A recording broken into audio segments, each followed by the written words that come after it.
thing for certain. This has been an odyssey I won't forget. Hello everybody, and welcome back to the Podyssey, an Assassin's Creed podcast with me, Willis Makes Movies, my good friend, the Exile Players Pad, the Exile Live, and we are joined today by a very, very special guest. It is Fizhy, aka Ethan. How you doing? Hello, I'm not doing too bad. Same as always, I suppose. Amazing. Not done a podcast in a while, bit rusty, bit anxious, but it's good to jump on a podcast, particularly an Assassin's Creed topical one. I did not have that on my bingo card for the year. Yeah. I wonder why. And as it turns out, I quite enjoy listening to the Podyssey. So when you sort of reached out and said you fancy jumping on, I said, yeah, why not? It sounds like a laugh. So here I am. There we go. We are gonna have a laugh, I'm sure. Did you when I sent the the topics to you? Did you know what I meant when I said Reels of Ruin? What, me or? Yeah. I have a vague idea, but not a huge one. Well, let me tell you, you're in for a treat. You are in for a treat. That's one way of wording it. That's all I'll leave it at until we get to it later. Yeah. Oh, you're gonna blindside me with something mad? It's just it's a running segment. Good. Yeah, it's a good segment. The people love it, you know. And, okay. Well, I think you'll love it then. I won't know when it begins, but unless you. I have my little intro. I have my you'll know. You'll Okay, know. Well, it sounds like a laugh. I obviously need to listen to more episodes of the Podyssey. Well, after this, I don't know if you'll want to, but we'll see. We'll see. Will I listen to this episode back? Maybe. We'll see. Maybe. Well, what I will say off the bat of this episode, welcome to all the viewers, but there is something you guys may or may not know about. Something recent that is just happened, just going to happen, and I think it's very imperative that I mention this at the beginning of the episode. Do you guys have any idea what I'm talking about? Not a clue. What? I'm scared now. So, what do you mean? As of tomorrow, right? As of tomorrow, something crazy is going to happen, and I've been waiting for this for a whole year. Right? Tomorrow, the Big Tasty comes back to McDonald's, and I cannot wait, bro. I cannot wait. Is that what you've been waiting for? I've been, a mediocre burger. No. Oh my god, no. The Big Tasty is like my Roman Empire. I think about it at least once a day. I love think about the Big Tasty. Yeah, you got like a picture of it on the side of your bed that you hold. It's ingrained in my mind. I don't need a picture. That Wolverine meme. You're like, I just can't wait for the Big Tasty to come back. Honestly, did you not get it at all? You know, when it came back earlier in the year, did you not get it there? Nah, man. At all? Southwest didn't get it. I thought it was just like late. Oh man, I was pissed off. You got it, and I didn't. I literally ate it before an episode as well, so I could have tortured you all. You could have eaten it mid-episode to ruin his week. You should consistently. If the Big Tasty's in your. I did send you a snap though. I sent you a picture of it. You did, and it made me very upset. To be honest with you. But no, I mean the long-time viewers will know that I've often spoke about the Big Tasty on an Assassin's Creed podcast, and they know that I love it, and I just can't wait till tomorrow. It's gonna be so good. I'm gonna order it. It's gonna arrive. I had to mention it, right? I had to. Can you put this out is gonna a sound post? really funny or really weird, but talking about your Mackey's order on an Assassin's Creed podcast is not a new experience to me. Oh, really? What? This happened more or less week in, week out. Oh, there you go, man. You're right at home. You'd sit down and either Tyler would be talking about how his Mackey's from like Uber Eats or whatever arrives in 7 minutes, or George will be there talking about how he's dreamed about eating a Mackey's burger that he left. I can relate to that. Eat in the night. He sleepwalked, he ate it, and then woke up and was like, "Where's the burger?" or something to that effect. It seems to keep cropping up. That's because McDonald's is just the best, man. Like, how can you not talk about it, you know? Especially the Big Tasty, like, come on. It is a good one. I do like the Big Tasty. Yeah. I'm not so fond of the Big Tasty. I mean, usually I'll have a Mackey's if I don't like the look of anywhere else and I'm somewhere unfamiliar. Or, I mean, my partner likes Mackey's and I'm not going to not eat something if I'm hungry and I'm getting her something. So that's sort of it, but I can understand the appeal. more so than anything, but there's a place in my town that does like a really disgusting spicy chicken burger. Now that's more my thing. Disgusting spicy chicken. Like, it's great on the way in because I have heat tolerance, but my stomach has a different opinion. So I have to make a sacrifice in that moment to enjoy this burger. Those are the best burgers, though, when you know Yeah, the ones- you know you're going to pay for it later. The ones you know you're going to pay for it on the bog at length, Exactly. in pain because it's spicy. Yeah. You're like riling over in pain on the toilet, but you're like, this was You're like, so please worth God, it. I'll never eat something spicy again, knowing full well you will not keep to that for a week. Never mind the Exactly. rest of your life. Exactly. Oh God, yeah, it's dire. It's dire. For me, it throws me for a few days, so I have to just accept the fact that in order to enjoy this spicy burger, there is an elevated risk that today might be the day that I shit myself. When And I public. do it anyway. Yeah, I could be in public. You never know. Like, these burgers are so spicy they send me into incontinence. Jeez.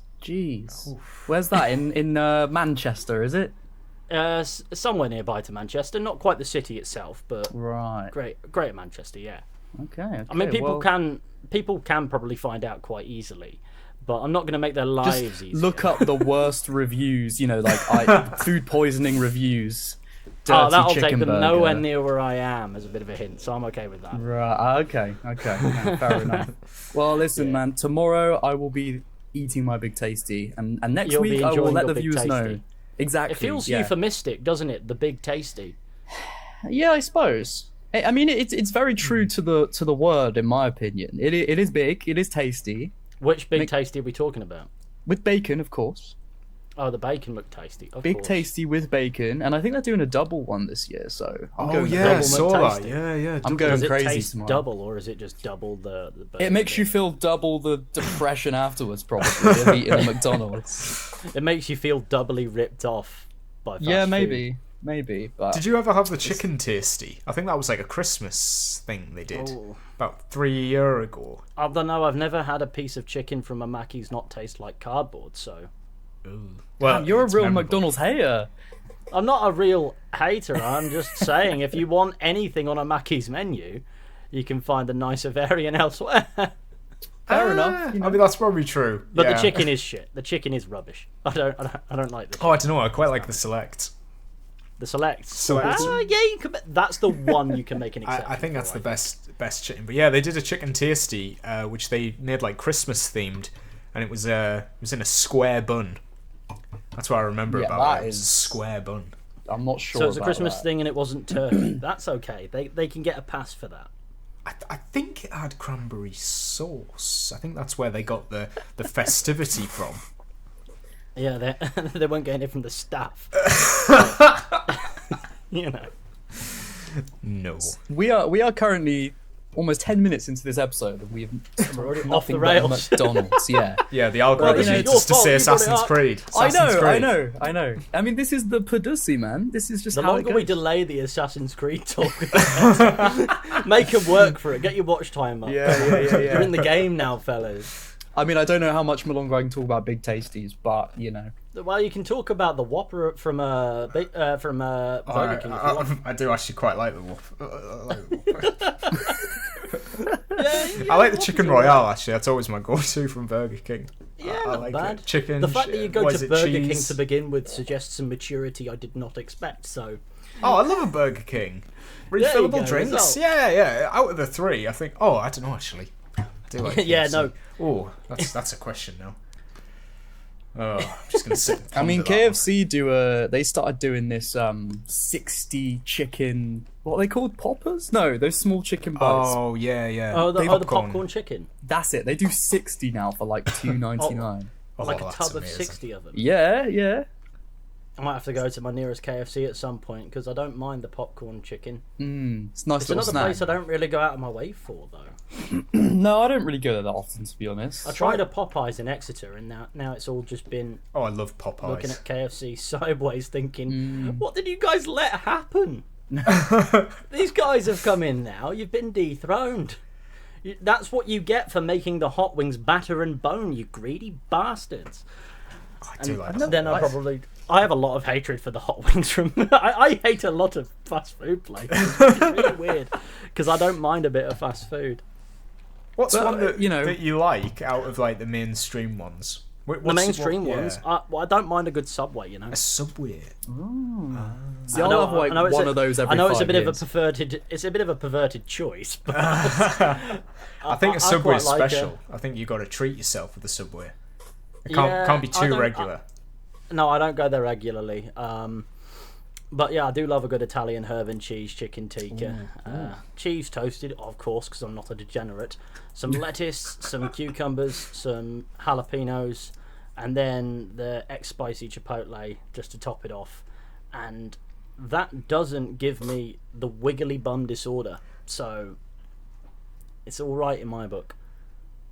Yeah, I mean, Subway is like, you can get away with thinking, I mean, it's not that healthy, but it kind of feels healthy, you know? Feels like you're... I'm pretending to doing be too healthy much. today. Mr. Salad. Yeah. It's got salad in it. It's healthy. There you Yeah, go. I can put salad in it, but I'm Bread. also putting everything else in there. You know, It's all right. you know, it doesn't Salad, negate what else is in there. I was literally about to say salad does. if you tell yourself it does, convince yourself, it's fine. Yeah, if you lie to yourself that salad is fixing you, then maybe there's a psychological effect. I don't know, but it's just a good sandwich that you don't have very often. But I'm quite partial to a Subway and a fair play. Popeyes. Don't mind a good Burger King every so often, but again, it's a rarity. Damn. Well, you'll have Dodgy to have chicken yourself. shops are my thing. You'll have to grab yourself a big tasty now, just to see what the hype's about. I might have to, but Yeah. if I I don't know end if up you'll in the enjoy West it. Country hunting you, you know it hasn't ended well. What if Fizhy hunted the exile? Oh, there's And I'm there's familiar with the West title Country, sorted. Yeah. Fishy's hunting the exile actively. He's coming. Can we have the thumbnail Help. be like you running away? You're like throwing just a like spear. Oh, yeah. My head on a stick figure armed with a knife chasing him. Oh, it Now has to that'll happen get the now. views. I'm glad I Yeah. don't do Or the running thumbnails. past him while he's wearing a fake mustache. Oh, yeah. That's Like a good He the, tricked me this time, but I'll get him next time, I promise. Yeah. I can make as many mistakes as I like. You only have to slip up once.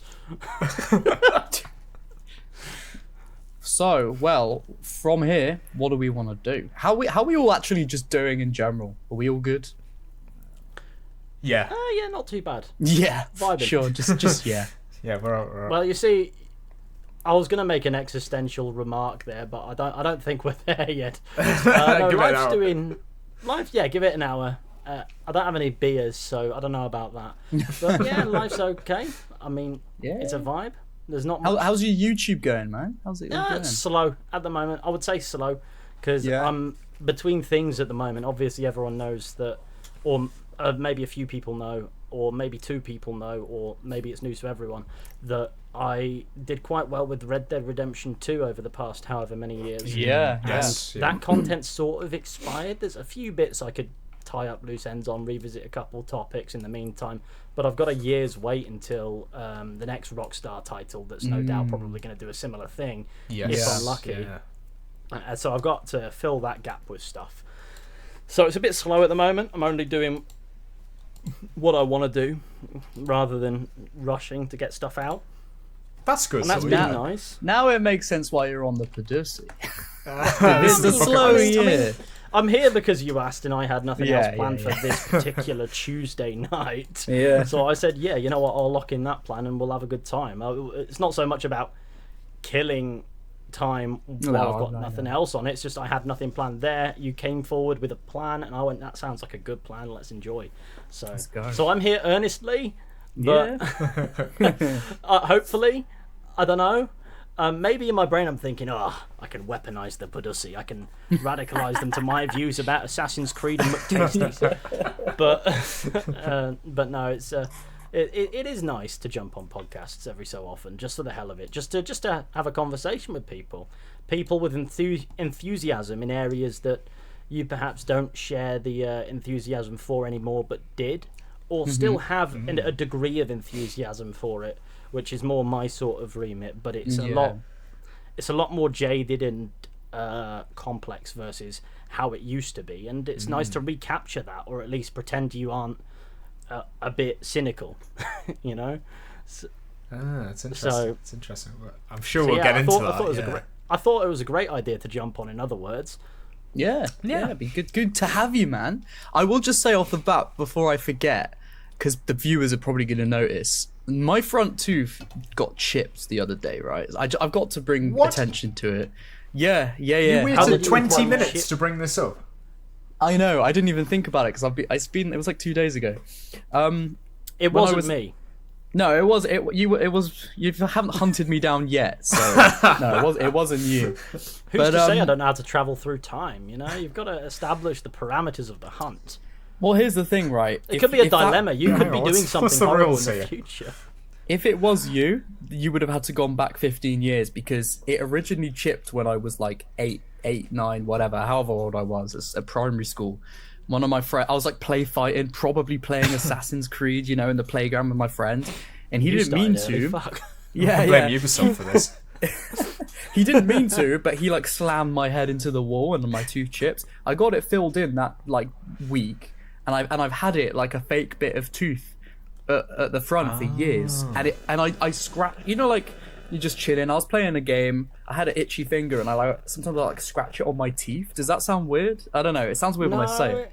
You just do hygienic. Yeah. When you're chilling, you just do weird shit, don't you? I just scratched my finger on my tooth, and it just came out in my hand, and I was like, oh my god. I did that with a filling that was on front of one of my teeth because I have like a stain in like a dent on one of my front teeth, and it looked horrific because it was very visible because the dent had stained. There was nothing wrong with it. There was no decay or out, but people noticed that they said it looked disgusting, whatever. So I got it covered with like a filling, and then I was doing a similar thing, and just a bit came off.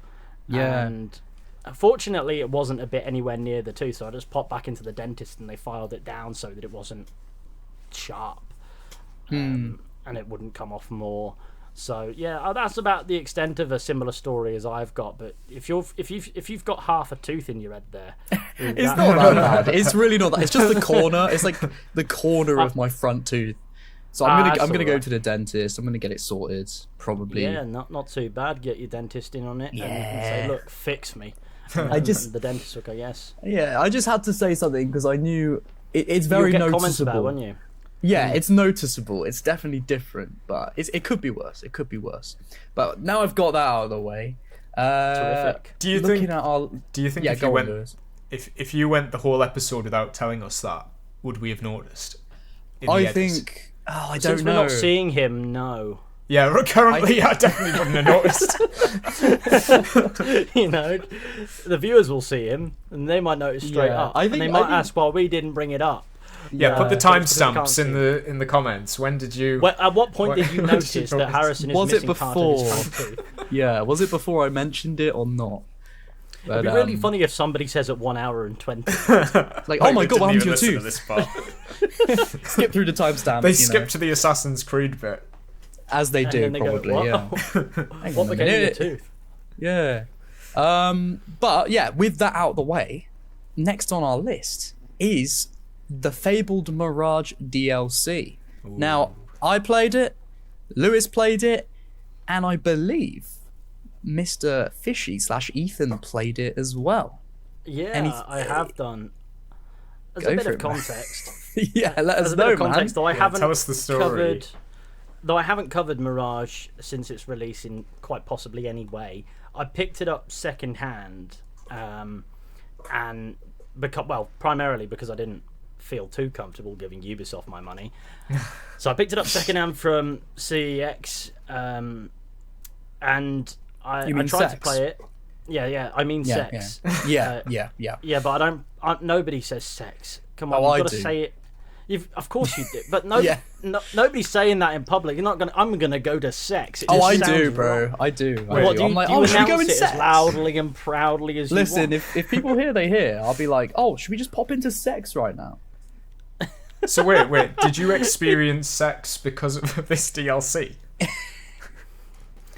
Who? What? Me or Ethan? Well, either, I suppose. No. It deprived me. But no, the context is I picked up a copy, I tried to play it, I got a few hours in and sort of trailed off it because I wasn't going to do a video, and then I came back to it, did a complete playthrough of the game, got to the end of it and went, I'd love to do a video on this, but I don't actually know what I would say. I don't dislike it.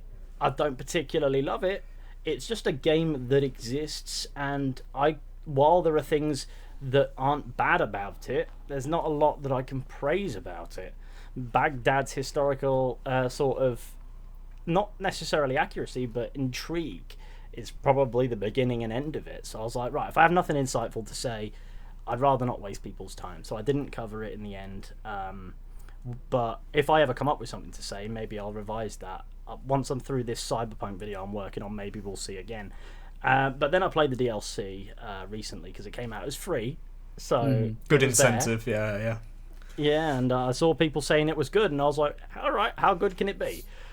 I fired it up, and while it isn't incredible, it's all right. It's decent. It's an enjoyable couple of hours, and that's all it ever promised to be, and it's free, so you can't really complain. Yeah, fair enough. Wow, there we go. That's kind of what we said just in a 20-minute video, but yeah. You said that over the course of 20 minutes. I mean, I do have more nuanced sort of opinions. We'll get about into how the that. Yeah, we'll get into that. We'll get there first. I don't want to monopolise time. What do you... We haven't talked spoilers, have we? Because both of our videos were spoiler-free. Oh, should we just say we can do spoilers in this one? It's the Podussey. Oh, yeah. This is spoilers, I reckon. This is where Spoiler alert. Big up spoilers. Yeah. When this comes out, it'll have been like, a month? But, yeah. Yeah, probably. What, is it a month from now? Or... Well, We've got an episode ahead. Yeah. We do it in advance. Backlog? Yeah, Good. So you won't be next week, but you will be sometime after. That's fine by me. It's long enough for me to forget the conversation we had, so I can enjoy it at length. Yeah, we will have a release date. We can tell you the release date, and then that'll clarify things. Cozy. Okay, so you played the DLC. You thought it was all right. It was all right. Yeah, nothing crazy. Yeah, exactly. I didn't go in thinking it would be crazy. No, well, that's the thing. I mean, the thing for me, I don't know if you have any thoughts you want to bounce off with that, either of you guys, but for me, I was never excited for it because I didn't personally really like Mirage that much. So when I thought that heard there was going to be a DLC for it, I was like, all right, it's just going to be assassinate some nameless or faceless targets. It's not going to be much actual narrative to it. It's just going to be going somewhere, killing some people, probably getting some Isu tech that doesn't actually have anything to it, and that'll be it. Yeah, but I was actually one of those nothing burgers, weren't you? Yeah, exactly. I was not expecting to do really anything that I was looking for, but I thought, it's free. Like you said, it's free. I've got not much to lose, if anything, a couple hours, of my time. Yeah, I was surprised that you played it before any of the word of mouth came out. I kept saying, didn't I couldn't be asked and all that. But yeah, I played it and I thought, at first I was like, I was laughing at it, I was like, oh man, this is... Well, it was just the intro, I thought the beginning was a bit... The beginning was a bit contrived, I thought, and I'm like, oh wow, they're just sort of throwing us in like that, and then... Yeah. But then for me, it's the ending that gave me a chuckle, and that sounds horrible out of context, but I promise I have a very good reason for laughing. But I know exactly, solid. Well, that's the thing. As it built up, I thought, oh, you know what? This is actually all right. And then I really liked the ending, that sort of ending sequence. I was really happy with, and I thought, personally, I've not really seen a level of, writing or writing with where there's characters with actual emotion and depth in a scene. I hadn't seen that in Assassin's Creed really since sort of some good parts of Valhalla. So I was really happy with it personally. Well, it sort of crops up quite reliably. It's just how much it's diluted against the backdrop of non-cutscenes with a panning camera and non-mocapped characters making vague gestures while saying things sounding like they're in a voice booth, Well, that's the thing. There still was that, wasn't there? It's just in this DLC as well. There was a little bit, but it's not as long. So if there's more high quality stuff, it's taking up more of the time. Yeah, exactly. And I know what you're gonna say about that thing you laughed at the end. And I said the exact same thing to you, Lewis, didn't I? I said, I just found it funny that the dad He just walks off. Right. He just Yeah, walks look, off at the end. I get, Yeah. like, to set it, I get the general premise. He that fades Basim's away, though, father doesn't he? has dementia, and he's a bit old and all of that. So he's Bit losing his decrepit. No, he's just losing his memories. He's having, he can't even remember he can remember Basim as a child, but he thinks he's not long departed or departed Baghdad at all. Yeah. So he's obviously deep into his dementia phase. And at the end, the bit that makes me laugh isn't any of that. That's emotionally quite weighty and quite well done. But Basim just lets his dad with dementia walk off into the desert to die. Now, I understand the symbolism. It's beautiful symbolism. It is not a bad ending at all. But that is not a good way to die. No matter what He's kind gonna of, get state mirages, your brain believe it or in. not, if he's stuck in the desert with no water. Yeah, that is not a good way to go. No. So I was thinking, you're not letting him walk off into the desert, are you? I know. I didn't think it was thought- actually happening though. I thought it was like in his head. Well, I mean, because that's you see that's his implied dad that it's fade not, away. yeah. I know, like, what is actually happening on the screen is just him letting an old man walk away. But yeah, he does fade away a little bit at the end. Does he? Yeah, just before it goes Did to I not black, pay he like enough fades. As if, Oh, as sorry, if sorry. he was It's like, just Never before there. it cuts away, though. Isn't it it? is He was right never at the there, end. but- It could just be the character blipping out of the scene. It could just It be could the be an character disappearing accident. from existence, so you can't then go and find clipping his it out. body in the desert. Yeah, it's not like You they can know? make his dad an NPC you can go and find in Well, the desert. it would have been interesting if they'd laid his body down somewhere in the desert for you to find later on. Oh yeah, And yeah. maybe Basim makes a passing remark or something, then just sods off, and that would have been maybe 50% okay. But I didn't really get the idea that he was in his head, because he rescued him from some guy who at the start of the DLC I went, right, that's the guy we're killing. Yeah. Because we've only got so long. We've only got a couple Yeah. of characters here. Yeah, we've only got so long. We can only have so many characters, and this guy immediately noticed that we were. I'm not even going to say the word hidden one. I just did, but the point is, I can't bring myself to use it. He noticed. What about Kakashiba noticed- Iki? Does that mean man, anything that's to that's you? a whole other rabbit hole, man.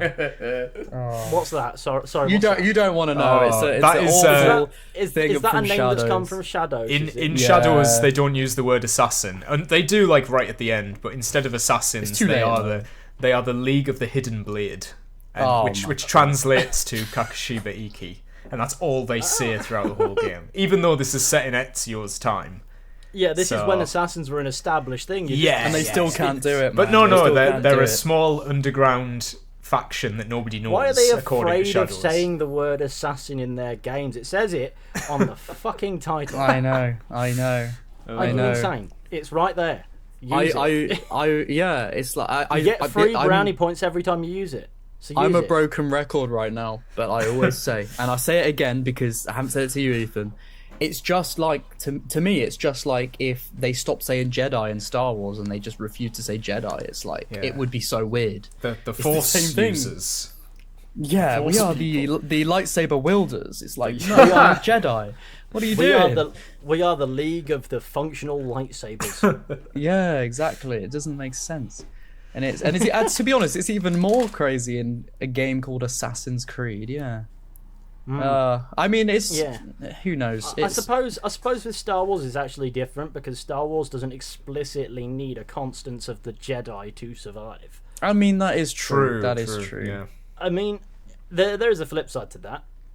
While everyone praises Andor and says it's fantastic, and I agree with that, it's also offering a story I would not go to Star Wars to provide. So there is a 50-50. Whoa, that's a hot take. No, it's not. It's not. It's a compliment towards Andor. Oh, I'm yeah, just telling you straight up that I'm not looking at Star Wars to provide that kind of story. Yeah, true. I did. I I get showed my parents watched Andor, and I had to explain to them beforehand that it's not Star Wars. It's like not what Yeah. they think Star Wars is. No, but it was is set very within that difficult. universe. But because Star Wars is a universe, it can get away with going in these different directions, regardless of Yeah. how far from the central sort of storylines you get. Whereas with Assassin's Creed, I don't feel like it has the same wiggle room, and I think Ubisoft does a lot of wiggling. Yes. Yeah. It's kind of Yeah. in the title, really. You're focusing on one specific thing. It's not called Ancient History. I haven't heard the word Creed mentioned in years. No. Oh god, Did they say it in when's that Mirage? actual word? Did they say it in Mirage? Do they not? I think Creed? they probably did. Can you get the script for Mirage online? Oh, Yeah, God. let's me have a look. spend 10 hours trawling through that to find out. Yeah. I might That'll be actually They today's use the find word it. episode. Brotherhood, and they don't use the word assassins, do they? Use hidden ones. These two, yeah. For some Set reason, that's a before- stupid so thing when- they came up with. When does the name change? Like, does it change at some point between Basim and Altair? Well, it has to. But at what point? What That's- goes, yeah, the That'll word be a is it whole because of- story where they first come is it up with because- it. is Yeah, it they're because waiting for the that. I think it's to do with the historical application of the word assassin arose Yeah. sort of around the Crusades. And while I won't get Hashashin, into right? that, I will say they've already broken that logic when Cleopatra in Assassin's Creed Origins goes, "It is time for assassinations." Oh well, yeah. Odyssey has a mission called "Kill the Assassins." I screenshotted it when I was first playing it. Yeah, that's how classic. Well, that's how I feel about the game that came next, I suppose. So- no, it's a weird one, this franchise, man. Yeah, it's Oh, just it's what happens fascinating. when something goes on for too long, really, isn't it? Like, Yeah. and that it's so spread far and wide between different like creative direction. It's just It's weird because there are other franchises that have gone on longer that are more true to what they are. Time isn't really a factor. It's the constants of turnaround. It's the seeking to appeal to a mainstream and trying to provide something new and different every single time, and ending up halfway between what you did last time and what idea you think is cool this time. And because we're so far past the Assassin story at this point, that Ubisoft just goes, "Oh, so you just want your Viking game, your eagle bearing Mystios game." I don't think anyone ever said eagle bearing Mystios. Let's give you that game, but that's what they gave us: the eagle bearing Mystios game, or indeed your samurai game, or a Yeah. game set in ancient Egypt. We can say yes, they wanted to tell the origin story of the assassins. No, they just wanted to set a game in Egypt. The setting took prevalence as the most important part, and as a result, everything else took a backseat. And gradually, as that appears to have worked, it's just gone further and further back. yeah. And the Well, thing the is, though, setting's gone forward. now because they've had so many games that have done that, a lot of the fan base of Assassin's Creed does just want that and doesn't actually want Yeah. Assassin's It is Creed. weird And that that's how it's sort split. of how you get a game like Mirage, because while it does nothing revolutionary, while I wouldn't argue it's even as good as the first game, No, it's not. no. it exists and people praise it readily, and Ubisoft goes, they don't mind that we haven't actually made any advancements in that particular Yeah, fantasy. they pat We've just themselves given on you the back another way one. too easily. yeah, It's but the lack of nuance with taking criticism with Ubisoft is the best way to put it. On the one hand, they want to do two things with the franchise. They want to appeal to a big audience, a mass audience, the mainstream, and as bonus points appeal to their niche. yeah, But they've been so removed from the niche now that actual niche experience, regardless of whether or not it is to the quality, the standard of previous entries, people will eat it up, or a certain demographic will enjoy it. Perhaps about right, because it's not a bad game. It's also not a particularly great one, but certainly not thinking about how long ago Assassin's Creed 1 was, and how it had most, if not all, of the of the good stuff Mirage had, and everything else that Mirage had was peripheral and gameplay bypassing, if anything. So it's weird because you get this game that's very similar, but very Yeah. different, but not necessarily any better. I Oh mean, god, that's a yeah. I suppose if you look at the first game and then you look at Mirage, you don't see much of a step forward. No, Especially it's a Mirage. step back, if anything. I mean, No, I mean, Oh, me and narrative Lewis, wise, there me is, and Lewis yeah. are famously Mirage haters. Yeah. Are you? Okay. And But we we are just did a 81 retrospective AC appreciators. one. I'm we an love AC1 AC1 appreciator as well. Yeah. I don't think I hate Mirage. I just don't think I think that much about it. Yeah, to be fair, I think the reason I disliked Mirage so much when it came out is because I was, in my head, I was thinking it was going to be so much more than it was, and it let me down in that regard. Also, though, I just can't stand the voice acting that they do. I call it the Ubisoft cadence, just the way they talk in Ubisoft games nowadays. Yes. I can't stand it. Just read the script, talk into a microphone, we'll add the hand gestures and the emotion in later. It's like... And they never add the emotion in, but you get just the vague hand gestures. It's not like robots. It's just like, we are going here. It's just like, what are you doing? Like, talk normally. It has to be the direction. I don't think it's the actors. I think it is the weird. It's not the actors actors because we had good. I mean, there was good scenes in this Mirage DLC that made me think, it's a different okay, so character. Basim's voice actor from Mirage is not a bad actor then. His acting... voice straight up changed. I thought he sounded so different when he was actually acting well. Yeah, because I was like, something's going on here. Yeah. Yeah, I suppose it's a weird one with Assassin's Creed acting.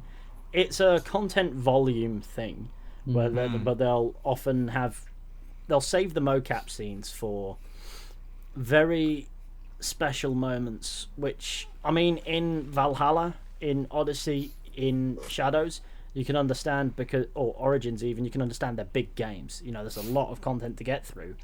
In mocap, that's going to take a lot longer than the turnaround times that Assassin's Creed has built itself on. So they're not going to have the year-to-year retention of their previous games to be able to do that. But for like a game like Mirage, you'd think that most of its cutscenes should realistically be looking towards the mocap. Yeah. And if you have the actors to do the mocap for their characters, you can do the acting at the same time, at a similar time, just around the time they're in the headspace of the movements their characters are doing, if nothing else. And it's a little bit more natural. Now, you can have good voice acting. Yeah. But it isn't necessarily on the actors to understand what's going on unless they actually understand it. And when you're given sort of half directions, or just a huge stack of script to get through in a certain session, you're going to get what sounds vaguely passable and move on because your workload's monumental. Yeah, we don't know how even the quickly. coach is going to do that. Yeah. It's so obvious. I can't imagine it was. I don't think it's an excuse for Mirage. Like, it has more capped It's not an cutscenes at the beginning and It's end. to be honest, It's not an excuse, but it's more noticeable because there is both. So you will have those moments where you have mocap, you have well acted scenes, you see the difference visually, audibly, and in creative vision. Like that scene where Basim's sinking after jumping off the, at the start of the game. Jumps off the tower thing, following Roshan, or whatever her name was, and then he's sinking. Now, pair that next to any non-cutscene where you can control where the camera is and the characters are making vague hand gestures, you're going to notice it. You're going to be a lot more critical of what isn't particularly nice to look at when you have something that, is quite nice in the same experience. And not every shot needs to be fantastic or tremendous, but the volume of the low quality stuff is outweighing the occasional bits of quality you get. So people are noticing that. I get what you're... It's so strange for Assassin's Creed. The thing is, though, I agree with you, it's just, you can look at other games, big games that have some mocap scenes, and they have, but mostly... Some voice acting, yeah. Yeah, but then mostly they have, like Assassin's Creed has, though, like you said, you can control the camera, it's not mocaps. But even in a lot of other games that do have that, big games, you still, like, when it's not mocapped, it's still, like, the acting still sounds more natural. Like, they're not talking like this. And it's just, like, something about Ubisoft games that just have this. Like... there is a certain caveat. Usually Ubisoft has the actors doing far-flung accents they sound nothing like in their actual lives. So there is going to be some element of this doesn't sound quite right. It sounds like it was what they could get away with, what sounded passable enough. I do think that it's not a defense. I'm just saying I can understand how it's got here by comparison to elsewhere, but that should be more an argument for the bar going up than the bar coming down. Yeah. And So why you might compare Assassin's Creed unfavorably to say The Witcher, The Witcher 3, which also had a lot of voice acting, just straight up voice acting. well, there you go. But it still sounded more nice. natural than a Ubisoft game does. It sounded more natural a lot of the time. It still had its flaws. There were certain bits that didn't sound quite natural. Yeah, But maybe. for the most part, I'd say it was pretty fluid, pretty natural feeling. Yeah. There you go. So it's like, why can't Ubisoft do that? you know, I was just especially thinking, when they have actors that we know are actually all right. Simon was They saying. constantly get good actors. Simon was saying about AC Shadows that because obviously a lot of people are speaking about the mocap, a lot of people are complaining at the minute, and they did acknowledge it in the recent whatever it was, that live stream that they did with Joe Raptor. He was like, we know that everybody wants to do mocap. I just want to say now, for the post-launch of Shadows, we're not allowed to. Like, we're not able to do that. Just to set the expectation. I mean, that was. Well, that's pretty why I wrong. wanted to sort I of suppose for speculate. DLCs and things like that they haven't made yet, they're only going to be able to get away with so much mocap because that's just how the game is strung. Yeah, and they said like it would certainly ruin the base game more if the DLC's entirely mocap. You Oh, go, it's- where was this? yeah, the Where was this quality for the past uptick. 40 hours? you know. He was saying like the microtransactions are what's paying for the free updates. Sorry, what? The microtransactions. The microtransactions are paying for the free update. Yeah. He said like without the gear packs, without the outfit and the crossovers and stuff, he said we wouldn't be able to do free content updates. Like It what just Shadows sounds is like a getting. reason to try and get people to pay them more money. I think. Would you like to pay for an overpriced, valueless piece of digital media and attached okay to because attached free to a piece updates. of digital media you purchased? We'll give you a Do it, and we'll 15-minute be able narrative. to do more of it. I think that's what. I don't know if it's time or money, but yeah, the post-launch is definitely restricted on what they can and can't do. Yeah, I'd imagine they would be because there are two philosophies when doing post-launch content. One is to not try and outdo the base game, make it still seem appealing as like a whole thing. The other is the Cyberpunk DLC approach, and that is Redo it. Show at length where Cyberpunk went wrong by Cyberpunk going right, and that's Phantom Liberty. That is the ethos of Phantom Liberty. Is Cyberpunk's not bad, but here's how it could have been better. Enjoy. The funny thing is, that's how I kind of feel about this Mirage DLC. Because I literally cannot play Mirage. I just don't like it. But I really like this DLC, which is weird. It's, something it Even was a even the good couple replaying hours. missions. I've been replaying all the Yeah, that missions was trying to get, interesting. and like I've never looked at any of those contracts and thought, oh, this is interesting. I'm gonna replay it. But with all these optional objectives, I'm like, oh, I'm actually coming back to the game. There's actually in the rewards and stuff. I'm like, this is what should have been here 2 years ago. I saw the Animus thing on the map, and I was like, is that going to be some dodgy piece of Isu content or mystery that's been solved for the past 10 years? And then I looked at it and said replay memory. I was like, oh, that's a nice inclusion. Yeah. That's what a lot of recent Assassin's Creed games are missing. Now they just need to find a way to figure out how to get the sense of time passing back into their games, and we'll be golden. That is such a good point, because I didn't even realise that, when he was like, oh, my Al Ghul was killed like years ago. I'm like, was he? I thought that was 5 like minutes ago. 5 minutes. Yeah, what do you mean it's been years? I thought Mirage took place over like a couple of weeks or something, not like years. It took place over the course of 12 very intense hours. I'm going to actually Google how long does Mirage take place over? It's It's got to take place over like time. 8 years, you'd have thought. Yeah, I think it's like he starts off at 17, doesn't he, when he's a thief or What? something like that. Something like that. Yeah, I read No it somewhere way. ages ago. I might be No, wrong. he's not very old, and that's reflected in his voice. He Yeah. goes from a slightly higher pitch to a lower pitch. It's Yeah, exactly. I mean, basically Ezio did what the they same did with thing. Ezio, Yeah, but over exactly. but it took Ezio a lot longer. Like he sort of had various tones, and he started off really high pitch, and then as time would pass in the sequences, and you'd see that time was passing, and He things grows were a changing. beard. He grows a beard. He grows a beard in one of the DLCs, but we won't talk about that just yet. But his voice does get deeper. He sounds like a young man, then he sounds like an older, not necessarily too old, but an older, more mature man, and that's how it sort of ends. Then he gets stabbed and grows a beard while he's asleep. And he has to run- that's. I played because growing up, I always just played, the original Assassin's Creed 2, not the Ezio trilogy. When the Ezio trilogy, collection came out. Sorry, not trilogy, collection. I never ended up buying it because I just thought, well, I've got the games already. And I never really played those DLCs. I never had them installed. I just played the base game. You never played the Battle of Forlì and the. I have now. No, I have now. It's just when I was younger. Yeah, you I never weren't did. missing a lot, were you? Oh no, not really. But what I'm saying is, when you don't play the DLCs, it loads up a new sequence, and then he's got his beard. So when I played the DLC for the first time, and Ezio woke up with a beard after getting passed out, I was like, what the fuck? It's crazy. No, let's be honest. Assassin's Creed 2's DLCs were bloat at the best of times.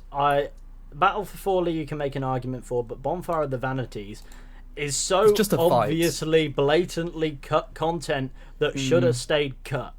Yeah. You So, telling me I you don't like that understand. scene with Katarina? I like the scene at the Oh, that end one. of Bonfire of the Vanities. That speech that makes the hour of your time you just wasted worthwhile. Yes. Oh god, I hate some of those But- targets. The rest of that expansion was just you have to kill 9 blokes across Yeah. Florence. I'm not entirely sure who thought this was a good idea. This has completely disrupted the flow of the storytelling. It's And- crazy. And on top of that, then you've got to make sure you've got all the codex pages. Oh yeah, I mean, you that's got to the game. halt yeah, I mean, that's everything to the run around base the game, game, isn't it? Yeah, that is in the base game, but that either comes after you finish the story, or you get to soften the blow with the Bonfire of the Vanities and feel like the game is entirely fizzed out. Yeah. And, Yeah. and so either way, you've got to do the codex pages. So you might as well, on a second playthrough, you do it as you go. But the first time around, Yeah, you're of slapped course. with that, and then you've got to sort of figure out where they are. Yeah.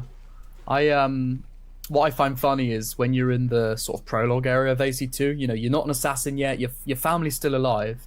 There's one codex page you can get during that time. You can kill the guards, go in and loot it, and he doesn't say anything about it. He just takes it. It's like, yeah, okay. Of course he doesn't. He doesn't actually do it. Oh well, of course, I know. There's an element of simulation. There's an element of simulation that Assassin's Creed is built upon. It is quite funny though that as a young man with no reason to start killing guards for fun, he could just kill guards for fun. You can just beat the fuck out of them. Well, he just beats them to sleep. But we all know they're not waking up. No, not anytime soon, at least. No, yeah, I do like Assassin's Creed 2's opening. love It's AC2. such a vibe. That's And then it's. you become I an can. assassin, that's cool. Yeah, I love AC2. It's classic. It's classic. Well, I mean, is there I'm anything still more trying to about the find out when- Mirage? I'm still What are you find trying to out when find this out? ends. I'm trying to find out when When it this takes game place. ends. I know that Yeah, it I think- starts in 861, and I think it's like 3 years basically. The game takes It place ends 3 in- years. Is it? I thought it year was does- more than that. What year does Valhalla start? That's your Valhalla answer. starts in 872. So before that, that's when it ends. Yeah, Right. I think it's So like I've 10 narrowed it years down. beforehand. Because there's that book as well where he meets Hytham, so I need to find out when that takes place in order to. Doesn't he meet Complete- Hytham in a random event? Oh yeah. He teaches him to do a mate, leap that of was faith. so dumb. It teaches him to jump off of a building. There's just a kid up there. Some and you psycho go, behavior. Jump! He's like, oh shit, know, he this is- survived. I love that Assassin's Creed side content has seemingly no awareness of subtext. It leads to some really funny moments. Yeah. Like Basim's demented dad walking away into the desert to die of dehydration in approximately 2 to 3 days. Or meeting Hytham as a kid, and he decides, I want to jump off of this building, and Basim's like, what a great idea, I'm going to encourage this. I'll show you how I do it. Jump. This is the law that we look for. Yeah. Jump, boy. Why are the hidden ones teaching children to jump off of buildings? You've got to get them at a young age, or they'll start questioning things. Yeah, precisely. Precisely. Brain Right, damage right. is Nutters. you can if you don't have an intellectual assassin, But can get them to do whatever you want. These examples pale in comparison to some of the thoughtless pieces of content Valhalla had in its world events. There's never did one where any you've of got them. to. There's one where you've got to harass a guy until he accepts the love of some woman, What?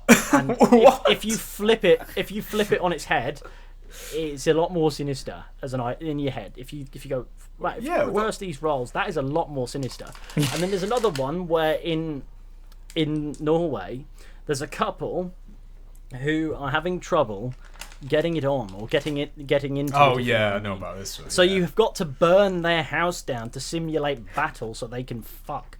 What? But what do you mean you're sexually aroused to a house fire? It doesn't make any sense. No. It's just content, and that's just the churn of content, and that sort of cheapens everything that the story's trying to do, because now you've got to go and do this nonsense, or you can. I remember in Valhalla meeting the supposedly the guy that created Worcestershire sauce or something like that. It was something like that. Yeah, you go to that area or whatever it was called back then, and there's a guy and he's going on. Well, yeah, but what was it called back then? Like Nottinghamshire or something. And he's like, there's like making a sauce, and I'm like, right. Oh, is that what that's meant to be?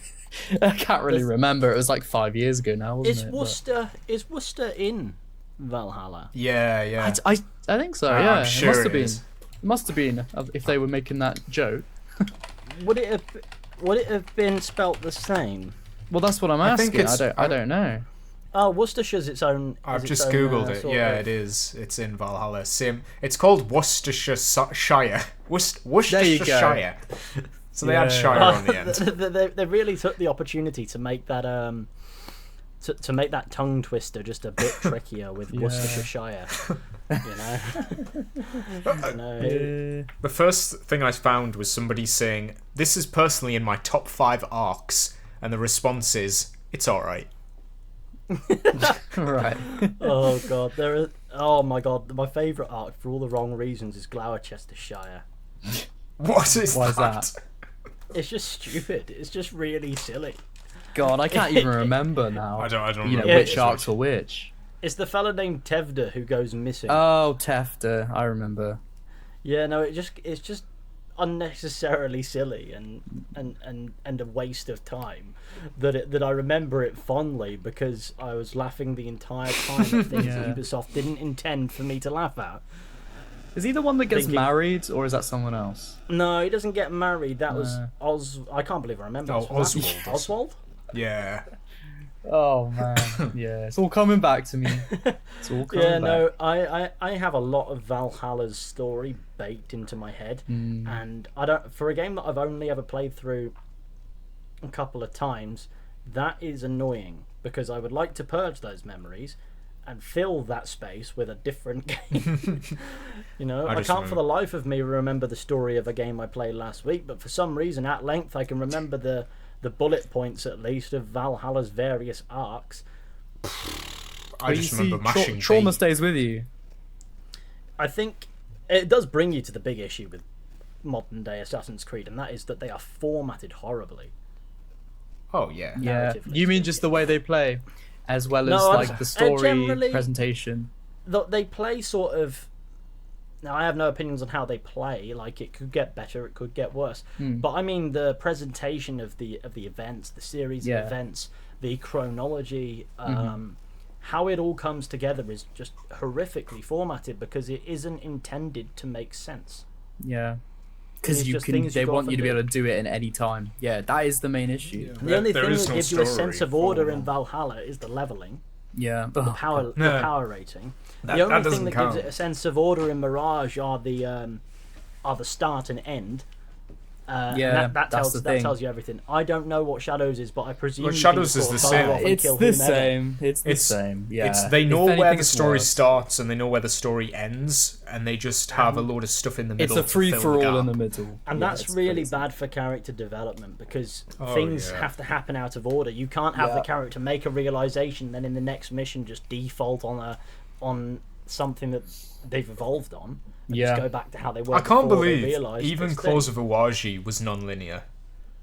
Even Claws of Awaji, a DLC which only has 3 targets, they still made those 3 targets. Like, you can pick which one you want to do. How big was Claws of Awaji? Because I haven't played Shadows, I haven't played this DLC. I don't know. I don't know how long the actual game is. I assume longer than it should be. It's like a 40-hour game, I would say. Oh, Christ. The DLC is, I think my playthrough was 6 hours. 40 hours ain't too bad, I suppose. It's just how many hours of that felt better how many than hours of that Valhalla. felt worthwhile? It felt like 80 hours, but it was 40. You know, so So none of those hours felt particularly worthwhile, did they? honestly, no. I'm gonna be honest. Shadows like messed me up. Like there's something about Lewis knows. Lewis, I- knows. you should- I don't stopped making I don't see it content. as harshly as you do. I think I- for the bit you need to make an hour-long video and title it "Assassin's Creed Shadows Broke Me." I think there are some. Honestly, I think some people would enjoy that. I know, right? Cycle Honestly, begins though, anew. it's funny because like it almost did feel a bit like that. Like Shadows was definitely the game for me that did like change I in a remember negative the- view. Like give me a Yeah. much more negative view of Assassin's Creed. So much so now that I don't. This Mirage DLC is sort of an anomaly, but like aside from that, I don't really intend on playing any Assassin's Creed games again because I'm sure I'm just, you know, this is how you guys felt back in the day, I'm sure, but it's just like, Well, it wasn't that long ago, but yeah, I mean, well, I say back in the day, a few years back, a few years ago. yeah, it was about 4 years ago that we were. But yeah, and this isn't particularly. that's the thing. Shadows This isn't Shadows getting really better, did is that. it? Shadows hit me with that because I thought, you know, Mirage didn't, because I was thinking like, well, they, you know, there was a whole idea of could it be good? You know, it's just a thing that was going to be a DLC.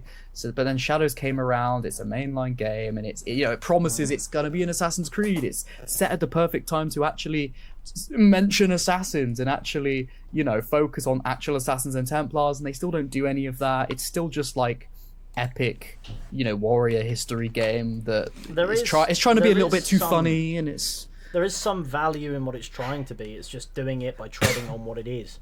Yeah. And that, Honestly, and that though, I always don't. irked us, but No, it's I know a what bit you're more saying. than that. You know, there's an entire creative vision that has turned over.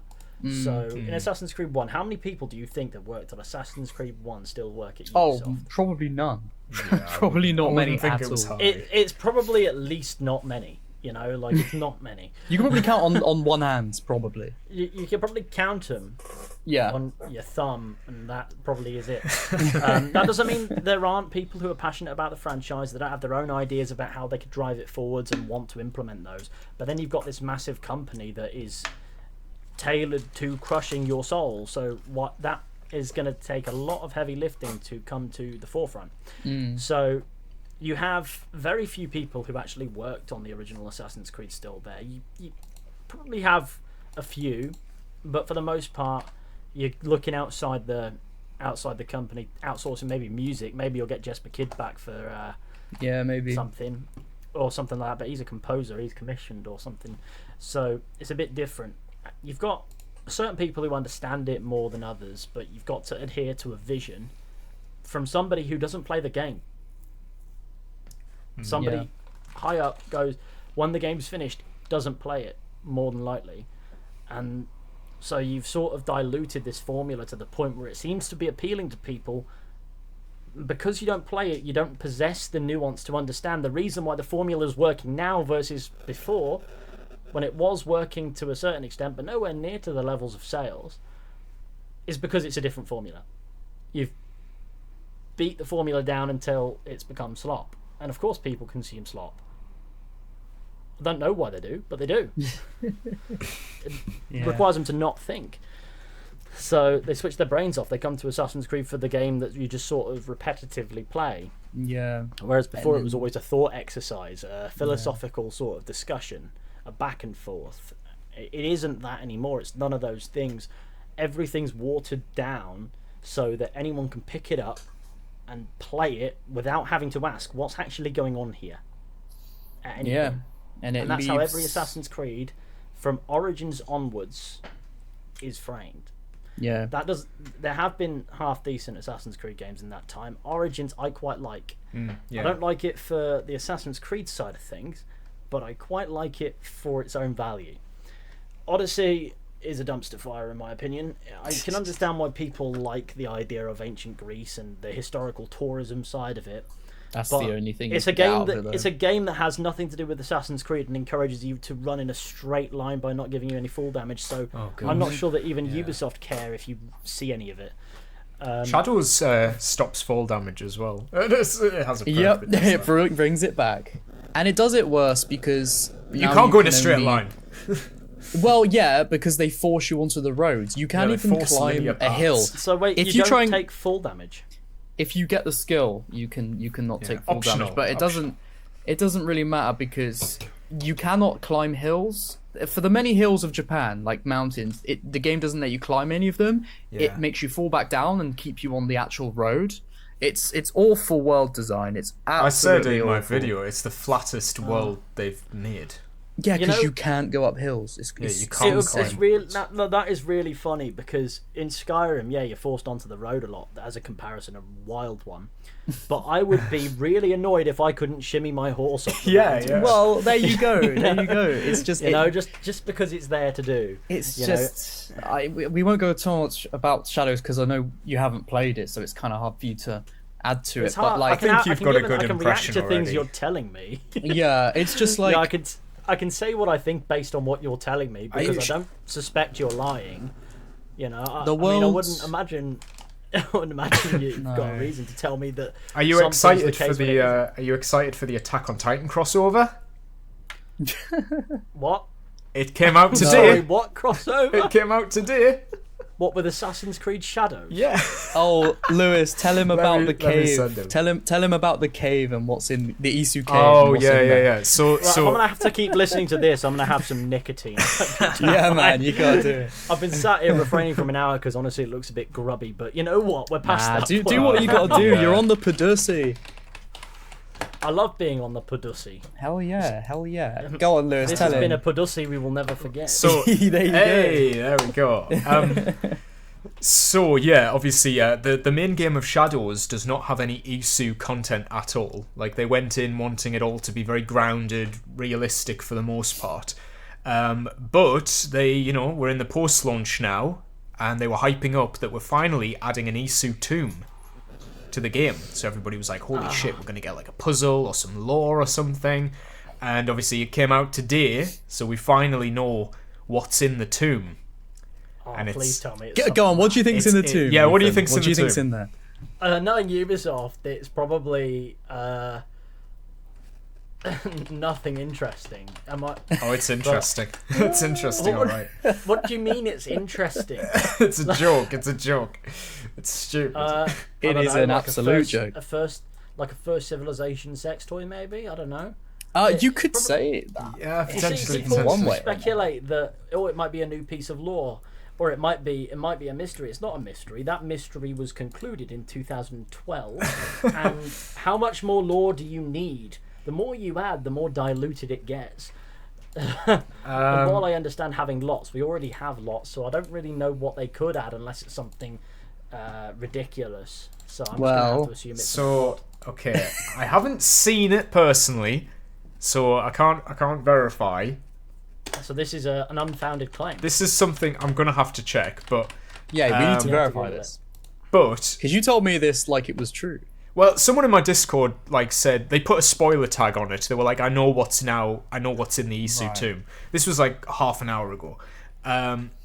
It's a statue of Cassandra with like a chest full of loot and like a voice line from her. Yeah. Oh, she's got a voice line. Well, So there's they- like a button on the statue you press, and it just They repeats the line. described she it. just- They described it as an please just- echo. There's an echo of Please tell me Cassandra. she just says Malaka. Malaka. Yeah, yeah. It has to be. It has to be Malaka. Just And that's reverberates it. around the cave. Does she have any like quotes apart from that? I Yeah, can't think of Malaka. anything else she says. But she says it a lot. She says it at the Yeah. expense of saying anything else a lot. It's just always Malaka. It's like we get it. It's a nice novel thing to have your character say that's time and place appropriate. However, that's the first time. It's You've done it's it not a catchphrase. 686 times Should we? in the last 10 minutes. Also, I I just want want to see if there's an image of this. Yeah, I cave. can't find I an need to image. see I'm it. trying to... But in the meantime, I'll just pop it in the chat there. So that is the Attack on Titan crossover, just to give you a visual. That Yeah, is that real. hurts my eyes. That is happening. I mean, Right, it's a well- cool mask, I suppose. It would look more interesting if it were in anything but Assassin's Creed. Well, that's the thing, isn't it? It's just, what is that? Like, why is he all glowing eyes? Like, what? Look, Assassin's Creed doesn't have to be grounded. It doesn't have to Did the Colossal be Titan have particularly glowing eyes? stern with itself. But It's just and the way certainly it does doesn't it, though. anymore. You But know, it, I don't it mind does it in glowing such a eyes. shameless way. It's so shamelessly a plug for a different. What I don't get is different it's a brand. franchise like Attack on Titan. The anime finished like 2 years ago. Yeah, The it's just manga random. finished. Like, I know. why? Why are we doing this? There is no crossover between the There is no audiences value here. to gain. But it's paying. That's what it's Japan. doing. It's paying for the the updates. It's paying for the free Yeah. content. By the 'Cause way, they- I'm just they- going to they run to the did toilet real quick. Yeah, no problem. You guys carry on. I'll be in a sec. So. Yeah, okay. Yeah, they've So they taken did from this with toilet break. microtransaction money then. Yeah, so those outfits are in the shop, least and that's- that's it. You can't. Or at least that's the sort of general idea they're trying to give you. Yeah. Did they actually do it with microtransaction money? I'm not one to claim that they didn't, because I don't know. But I don't know. it's such a... It just sounds like you just say this is what the microtransactions are about. No, Yeah, well, yeah. the microtransactions are there to fix the inconveniences the game has presented you with. And those inconveniences are, you look like shit, and your level doesn't matter. And it takes forever to do anything. So that they do that by giving you loot that looks good for overpriced value, time savers, which tells you all you need to know about their attitude towards their own game. Oh yes, And yes, that is whatever telling. else they do, you know. Or here's some maps, go there. They still Stuff have that. just They still be have there. that even in Shadows. They have an XP booster in Shadows. Oh, that is. They had an XP boost in Odyssey, and the only reason why anyone bought it is because Odyssey is hellbent on wasting your time. Yeah, I did. I'm one of those people. I did buy the booster. Oh, honestly, I think everyone did. Not because they wanted to relent to the microtransactions, but the game is literally unplayable without it. Yeah, it's Because designed it just for you takes to too have long. It is designed to be. It's designed to drive you towards buying time savers. You know, so I don't understand why they're saying, "Oh, this allows us to do more stuff," because there was a time where they did the microtransactions, but didn't necessarily do too much more stuff. Well, it's I can't even like the remember much of mocap the post-launch cutscenes. support. Like in that regard, like the first 7, 8 AC games had like loads of mocap in them, and they were made yearly. Like, okay, they might Yeah, have had I a couple of years development, but you can't tell me that it's like you couldn't have done it for Mirage. You had the time. It was like 3 Yeah, of years in course. between Valhalla and Mirage coming out. Yeah, I think the microtransactions began as early as, honestly, they probably began a bit earlier. Syndicate? I think it was Black Flag actually, but they were in Unity. Oh yeah, You well the had time Unity. savers were in Black Flag. Yeah, I think there were time savers, and that's sort of where it began with Black Flag. Yeah. And again, it does sort of declare the attitude towards the game, and Black Flag is probably praised as a better game than it is, but it's a highly likable game by Yeah. comparison to a lot of games. I think So- it's the most Until they remake mainstream it. they've done. yeah. Oh, the I remake's a think- whole other, whole I've other heard about this. conversation. I've heard about this remake. I don't know too much about it. Until recently, I was convinced that people were getting hyped up over something that doesn't exist. So you'll have to explain to me. Are you convinced, yes or no, that this remake is a thing? Oh, Yeah, I'm yeah, pretty yeah. sure it's Even in the it's been they just did reported their on enough. They just did Yeah, their I quarterly suppose. report, and they said, "Oh, there is a game coming out in the first Yeah. quarter of 2026 that we can't talk about." Oh, It's right. like, So it that hasn't could been be it, could announced. it? It's got So a that date. means that at some point following following the start of April, then I presume when first quarter we're talking fiscal quarter, right? So like, Probably. or is that? No, that's It's tax gonna year. be- I'm thinking different. it's gonna be I'm on like- a different It's sort of it's page. it's before Spring, April. right? Yeah, it's like spring next year is when this game is Yeah. going to come out. Oh, okay. So first quarter. So it'll be the second quarter. But I mean, it's such a weird thing to need to remake because it's a game that It has is. not aged It's too- terribly. That's the In thing. a Well, franchise with- you know why they're doing it though. They're doing it because they want to RPG-ify Black Flag. It's the Pirates. easiest Yeah, game. it's not to- even Yeah. Black Flag. It's about the pirates. Well, They of want to course, RPG-ify of course. Pirates. You know it's gonna open up the game. Edward's gonna have a big like pirate hat on, an eye patch, a wooden leg. He's gonna And he's walk gonna- the plank. He needs the hook. and he's going to say Malacca and start. Of course and then he is. jump into a combat system that is nowhere near as visually impressive as Black Flag's. Exactly. And while I'm not particularly married to Black Flag's combat system because it is very tedious when you boil it down to how it functions, at least it looked nice. Yeah. What It the won't feel or RPGs do look is nice they give now. you tedious combat that doesn't look very nice. Or feel good. So it But all feels Shadows particularly nice. Shadows only has like 2 finishes per weapon. Oh, like- And they actually put this in their roadmap. They said new finishes coming soon. As if that's like a selling point. Yeah, it's a bit too late Yeah, now. it's a bit too late when you've finished the You've done game. 80 hours. Exactly. Same thing I couldn't over even and over. finish it. You know, I couldn't can't even- imagine Oh yeah, many you haven't people even go, finished the game. oh, for new finishes, I'll play it again. And they've added more. I'm going to play it again just for that. I'm going to play it again. Ubisoft love to try and drag out their game. Yeah. Not understanding that they do it out of a disrespect for the source know. material or the game itself. They don't respect their own product because they start releasing stuff afterwards that probably should have been in it to begin with. And while that's not always a bad thing, if you're doing it with intention... If you're withholding it, that's a different story. Yeah. They withheld allowing you to show your hood or helmet in cutscenes, and I knew when Shadows came out, I was like, they've done this deliberately, and they are going to add it in an update and make it sound like the best thing, and make it sound like they're listening so to they fans. can sell the playtime to investors. Yeah, where they literally withheld it deliberately, and so I had to play the whole game with, you know, a hoodless character, and I was just like, what is this? Wait, so was there any scenario in which your hood could go up? In gameplay. Just in gameplay, that was it. No cutscenes. You could So in shoot. cutscenes, No the helmets, hood no goes hoods. down? No. Didn't they say Yeah, there was a comes- reason for that? They said like, oh, it's because we don't want to limit the performance. Nah, because they brought it back in an update. What do you mean they limit the brought it in an performance? update? Because It's just they just performances are that good. they on just the basis. withheld it because they knew it would look good if they said, "Oh, we're gonna allow it in an update because you guys asked." It's just It brings the you know. players back, and when the players come back, they may visit the store. That's how You know these what's updates really work. funny? Do you know how Assassin's Creed Origins had its hood down, hood up feature? Yeah, I remember that. Same with the yeah. beard, wasn't it? Yeah, the same with the beard and Yeah. the hair. I think it was a debug option. The beard and the hair were a debug option, at least. That was left in, and you could just accidentally find it by pressing the right button. Oh, I really? remember this. Yes, they And so made they it added feature after. instead of removing anything, they made it easier by adding In an the icon, menu. so you could, Yeah. so you knew what you were doing. They went, yeah, if you want to do that, you can. Oh, That's how Origins had the interesting. beard and the hair thing. I don't know if the hood. I think the hood was actually its own thing anyway. So I might be Right. mistaken in my sort of segue into that.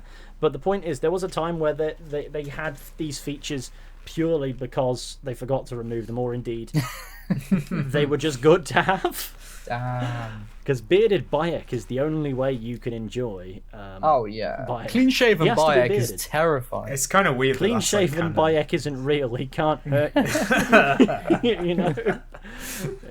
I like the beard because it's something for Abubakar Salim to scream through. That really, it just adds intensity to him. He looks more intense. He looks more serious, more rugged, more. and that adds to Yeah. when he's having these moments of extreme rage. They also make him look warmer when he's nice, and he is a character of extreme rage, and there are children around. Let's be kind, So you want to have that sort of duality, and the beard is perfect for that. Yeah. So that accidentally helped that game so much. That random debug feature they forgot to Damn. cut out. But I can't believe that. I'm surprised that they withheld being able to keep your hood up in cutscenes of all things, just to Yeah, it's the fact just it's to always down. It just to push it out later, so you have to play the game again for the now definitive experience. I know, right? So that they can bump up the average playtime and say this is for how many hours total everyone who's ever played this game has played it for, and that tells you that some people like us more than we like them. It's more than anything. Yeah, it's crazy. So if we're gonna wrap up our thoughts, if we want to call it that, Do you know, it's on funny, the I'm Black just Flag looking at the, remake, the I was list. just gonna say, what do you think it's gonna be like, this Black Flag remake? Do you think the story's gonna stay the same, or do you think they're gonna drag it out with a load of like random side quests, like take Anne Bonny to, I don't know, go on a whole adventure with her in between, the main I suppose stories. we should say Help none of this Blackbeard is walk official the yet. plank. I mean, yeah, Blackbeard walk the plank. something like that. You know they're gonna do it. Like they're just gonna add loads of side stuff. It's gonna take away from the pacing of the original story itself. I mean, that's my theory. I don't know. Maybe I'm wrong. Maybe they'll just keep the story the same. Maybe they won't change. If they're remaking it, they're going to remake it the only way they know how now, which is a There you gutted go. version of what came before. That's the So thing. Yeah, it'll be the same game, but considerably longer. yeah. And Black Flag had its tedium anyway. Maybe it'll have less tailing missions. They'll go, oh, we fixed the tailing missions. Now instead you're raiding bandit camps. Yep, Yeah, probably. yeah. And so they might reformat the story that way. I can't imagine they'll want to go too in depth about it. They might. Yeah, Just Will they keep the keep script, and they've got will they like keep already their a good scripts? selling point. yeah, they Good have. But story. again, it's not They going to be might as. have a selling point. The I don't know selling if point it's- is going to be Black Flag, like the fact that they're remaking what people think's a beloved. They'll well, say it it's is like a beloved game. Black Flag expanded. Yeah, This they is might- the true vision of what but it's Black just Flag could have been. what I This might was do. the vision back in 2013 that we couldn't reach. What? That's it. That's exactly this what it is, soulless 'cause- RPG that's an RPG to bump up playtime and sell us microtransactions. Well, there were think- already there were rumors that they're adding in missions that they cut from Black Flag, like a whole section with Mary Reed. There's been like rumors of that that. could be interesting. Yeah, but I is mean, it it could be actually, or is interesting. it just like But why was we're it writing cut? new No, but- content? No, Yeah. you've got to sort of. It's all well and good getting cynical looking at it, but the truth is, it could be interesting. It sounds you never interesting. know. If it were in Black Flag, you'd have been interested.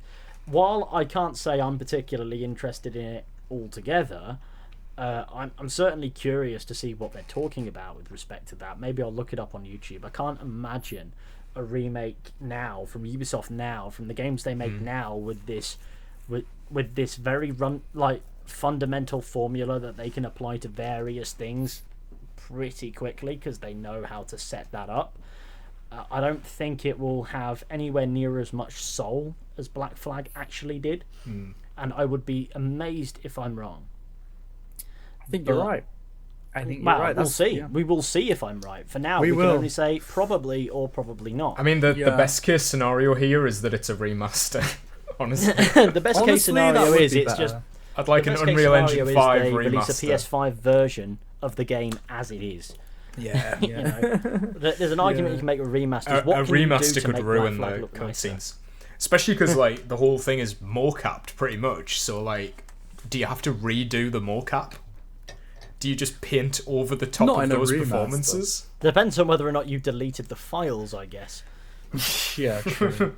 Do you have them somewhere? They might be handy. Break them out, and then you find the one guy who's still at Ubisoft from that time trawling through the files. Like, They've locked him in the basement with all the files. I knew. And he's just like, I was a QA tester. What the fuck are you getting me to do this for? Yeah, but you were there. You were the only one there. Yeah, you're the only one from that time. We're going to consult you.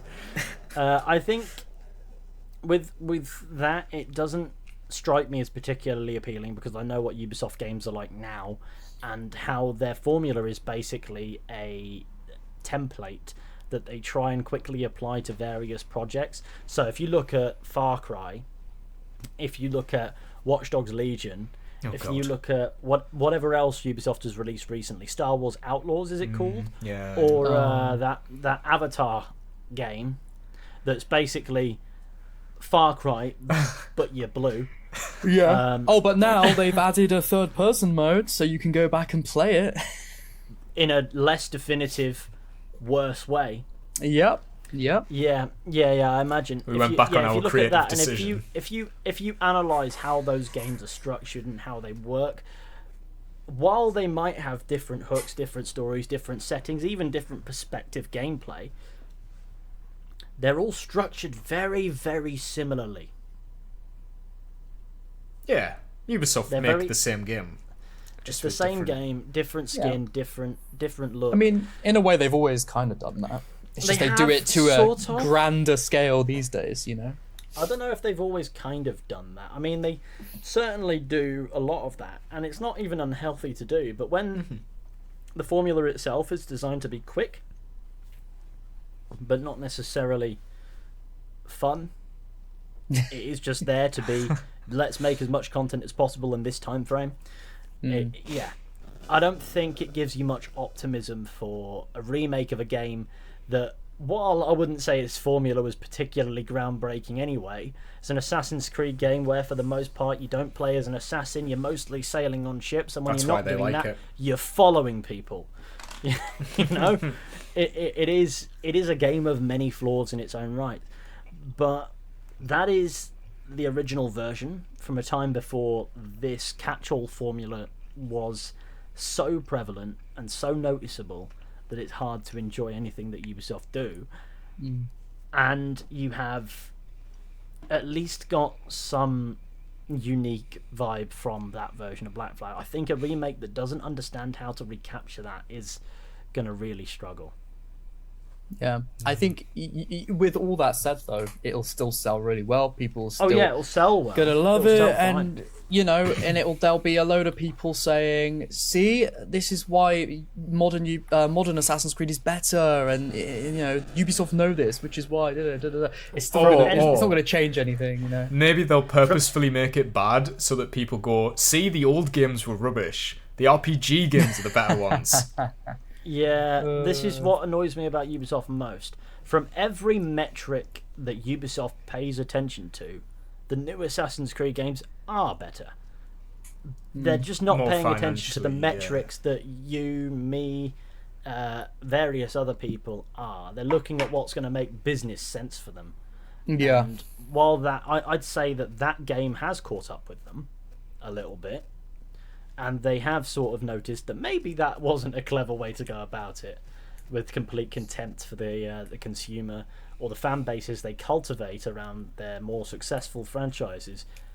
I don't see it changing now because you're locked into it. You know, is that they are now going down with that ship.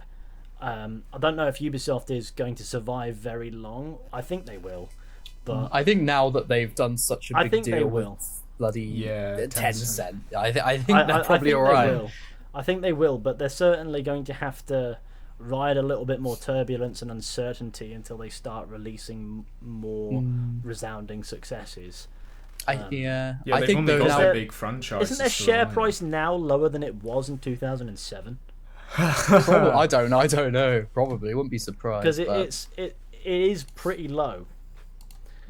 Let's have a look. Yeah, probably. I actually don't know, to be honest. I'm quite certain it's been floorboard maxing of late. Max. So. Oh wow. Okay. Is it bad? It's bad. It's bad. So what is that? 6.93.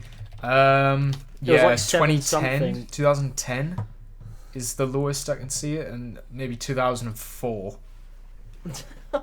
They had a massive, it went up massively between 2016, but it's on a huge decline. What was it in 2007, if you can see that far back? 2007 was like the stock value was €18, and now it's at 6.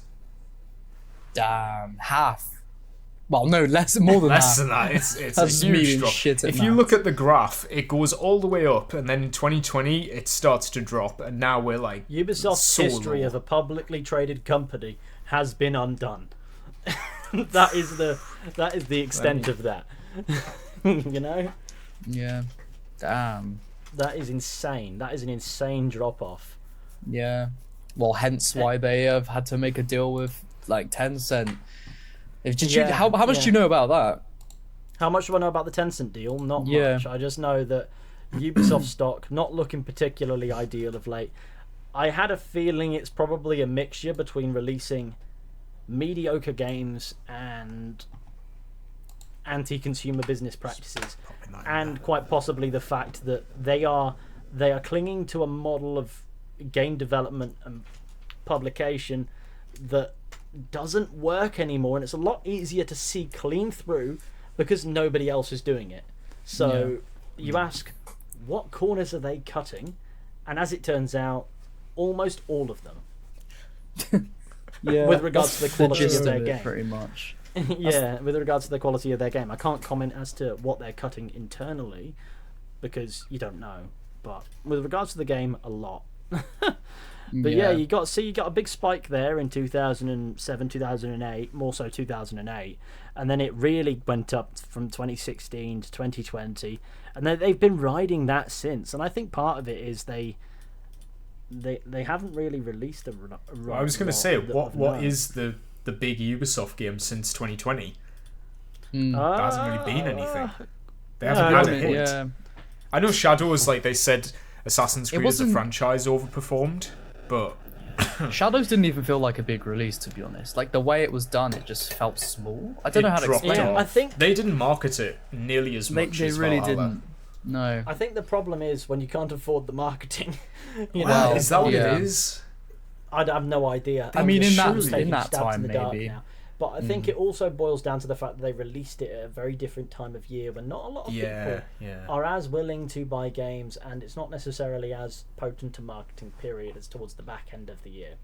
So you saw with the recent delay of Grand Theft Auto 6 to November, you think, oh, that's the restoration of balance, if you have any degree of common sense, because nobody's sitting indoors sweating for hours on end playing GTA 6 and thanking Rockstar Games gracefully for that. So now that it's in November next year instead, that seems like a much more steady date because it's towards the back end of the year and there's Christmas, which means more people are going to buy the game. Yeah. Even if they don't intend on playing it. So they'll buy it for someone else. There'll be people who end up with 2 copies. They'll get more sales out of it. Marketing is going to be more beneficial towards the back end of a time when people are willing to part with their money over things like this. And that doesn't occur in March. That's when people are still a bit depressed from having spent a lot of money at Christmas. They're currently being flogged by their boss, and they just go, I don't need to play another Ubisoft game right now. Only a few months till summer, boys. So you've got a very different market, a very different landscape, if you will. I don't think the time helps. It's all pseudo bollocks in the end of the day, because a few years later it either succeeded or it doesn't. I don't imagine Shadows failed. No, I mean not. But really, what's outperforming, and what is it outperforming? They said it was the second highest in the franchise. What did they? Selling, they said it beat Odyssey. No, Odyssey's the surely highest selling in the not. franchise. No, I thought Valhalla was the highest. Valhalla is the number 1, and then Shadows was number 2. Really, I'm surprised at that. So was Odyssey number 3? Yeah, obviously it was number 2. Third bestseller for that. That's fucking outrageous. Yeah, that's why they love the Ubisoft RPG Quebec games. Pulled it off. How'd they manage that? It's the microtransactions, I'm telling you. Valhalla was so successful because of lockdown, and also the fact that game went on for 3 years with constant updates. Yeah. Shadows just didn't get that. But you only need a few launch, people to spend thousands on the in-game store of the game. You only need so many people to do that by comparison to how many if you're just selling a game flat out. Yeah, it's got to help with the fluffing up the numbers for the investors side of things. But it can't be the actual sales figure of how many units they've sold, because I don't know many people talking about it, and everyone who is talking about it outside of Assassin's Creed specific circles is saying, oh yeah, I didn't pick that one up. Oh yeah. Or at least that's my experience. It might be different for other people. So I can't imagine it's a particularly grand selling, but maybe it did sell okay. And if it's got a microtransaction store, there are people who will buy them. Oh, I've seen people every time there's a new skin, they've got neither it. would Ubisoft. Yeah, it's really... Some of the games are on Game Pass as well, like the RPG games are on Game Pass, so that's probably helping boost, like... Which RPG games are on Game Pass? I think most of them now, aren't they? Origins, Odyssey, Valhalla and Mirage are on Game Pass. Oh, right. Okay. So everything but Shadows, pretty much. Everything but Shadows. Shadows isn't, yeah. Not yet. They will bring it eventually, but... Well, if you've got Game Pass Ultimate, I think, you get Ubisoft Plus for free. So you get every Assassin's Creed. Yeah. That was when they did the price hike for Game Pass. They were like, oh, we'll just throw in Ubisoft Plus as well. Just to make it worth it. That doesn't add any extra value. No, if anything, it makes it worse. It's the opposite. No, you should be paying us to play those games. What you want? I know, like they added EA as well. Like, what was the last? EA's got some value. EA's got some value with like Jedi Survivor. Fallen Order Order Studios. any Mass Effect game, like Mass Effect 1, 2, 3, not Yeah. Andromeda. True. Andromeda's okay, but 1, 2, and 3 is where it's at. If you get the Mass Effect games, that's the value of EA's catalogue straight up. I love the Mass Effect games. I could talk at length through them. I think EA has published some games that refuse to age and are very good. To be fair, It isn't the norm, but they have done it. Yeah. I need to play Mass Effect. I've never played them, but they're on my haven't list. either, They're on my list. Fellas, listen to me. Do it. Yeah. I will. I will. Please. Because I've heard you talk about Baldur's Gate before. Oh is my that right? god. Oh, yes, there you go. the best game ever made. I'll just love Baldur's leave Gate the room. Do you like the idea of having sex with aliens? I mean, that wasn't the focal point for why I played Baldur's Gate 3, I know your forgot- type. you You're a didn't tell me degenerate. this Don't part. deny it. Don't deny it. Okay. This is your type. You will happily integrate with other species. So Mass Effect is for you, my if friend. the story calls for it, then who am I to deny it? Yeah, precisely. See, I know a degenerate when I see one. There you go. You will enjoy Mass Effect. I promise you that. Yeah, no, But I know not I will, to necessarily be fair. On a serious note, it's just a very vibey sort of world. It Yeah, I love pairs sci-fi. cosmic horror with really warm, atmospheric world building. Yeah. I think it does it in a way that very few things do. So it's a nice blend. And I find sci-fi is very hard to get into. Do you? Like, you can love sci-fi, Yeah. and it's really hard to find an IP that speaks to you. Let me ask you this then, real Mass quick, Effect just speaks while to you. we're on this topic. Have you heard about this game being made by a lot of the ex-Mass Effect devs called Exodus? I have heard of it. I have no clue what it is. I mean, there's not much. There's a gameplay demo. They've talked about it a bit, but there's not much about the game. But honestly, it looks so good. It does look really good. I've seen bits and bats. I've heard snippets of like a soundtrack that sounded phenomenal. Yeah. But I haven't. I'm yet to ask what it is. I'm yet to indulge in that part of my brain. Maybe it's something for me to research later. Or I something. mean, Saturday yeah. or Wait for whatever. more to come out because there's not enough at the moment. We could to be. really... We're years away from. We're years away from whatever that is. I think we're years away from the Probably. next Mass Effect title if BioWare still exists at that point. And that's sure. a big if anyway. Yeah. But the Mass Effect trilogy 1, 2, 3, I cannot recommend them enough. Particularly if you like that style of RPG. I do. I'd Companions. say Baldur's Gate is different, but it's companions and all of that. The difference is Baldur's Gate combat's turn-based, isn't it? It is. And It is. Mass Effect is just a shooter. Yeah, But you I mean, have the companions, you have your squad with you, whatever, and it's very much so about these characters and the cosmic horror of what they're dealing with. yeah. And also a really warm universe that's just full of atmosphere and lore, and the world building is next level. So if you like that sort of stuff, it is truly one of the best things sci-fi has to offer Yeah. with regards to that specific experience. So if you take one thing away from everything I've said to you on this podcast, play Mass Effect. And when you've played Mass Effect, I expect you to message me saying, "Damn, I've slept on I will. this." I will. It's coming. It's coming. I've been saving it, definitely. I mean, I'm on my third playthrough of Baldur's Gate 3 right now. That's just taken up all my gaming time. Have you played Baldur's Gate 3? I've played a bit. You a big fan or no? It's all right. Yeah, I mean, I like it, but I also don't have as much time to just play that sort of thing these days. I'd love to play it properly. I'd love to give it a go and properly blast through it. But for me, I think it's the turn-based combat that just isn't my thing. It just Fair really doesn't enough. speak to I me mean, the same way that it might speak to others. But Yeah. of what I played, I really enjoyed. That's fair enough. It's just I had projects itching at me that I had to get to work on, and I just didn't go back to it. Yeah. But I've got a new PC now, so maybe I'll fire it up and enjoy that. It's bring out my custom character. He's this weird lizard man named Scrobbert. And give it a go. Well, you know, the way you I could tell the emotion in your voice there where you said play Mass Effect. You know, that's exactly how I feel about Baldur's Gate. If anyone This said isn't to me advice, like, it was a threat. I want it to be understood. oh, I know, There will be firearms if you boys don't. I know. There will be weapons. You just need an excuse to hunt me down. Yeah, exactly. No, I'm playing into the theme of the title of the episode. Right, yes. But play Mass Effect or there will be violence. Okay, alright. Same for Baldur's Gate, if you ever get time. I don't worry, I'll get round to it. It is on the cards. Because I need to do. There will be a moment where it will just click eventually. You know, you'll play it for a bit, you'll be like, I don't know, and then something will click, and then you just won't be able to stop playing. Yeah, something just gets you. Something just gets you going. And you go, shit, this is what this has been about. Exactly. I'm in for this.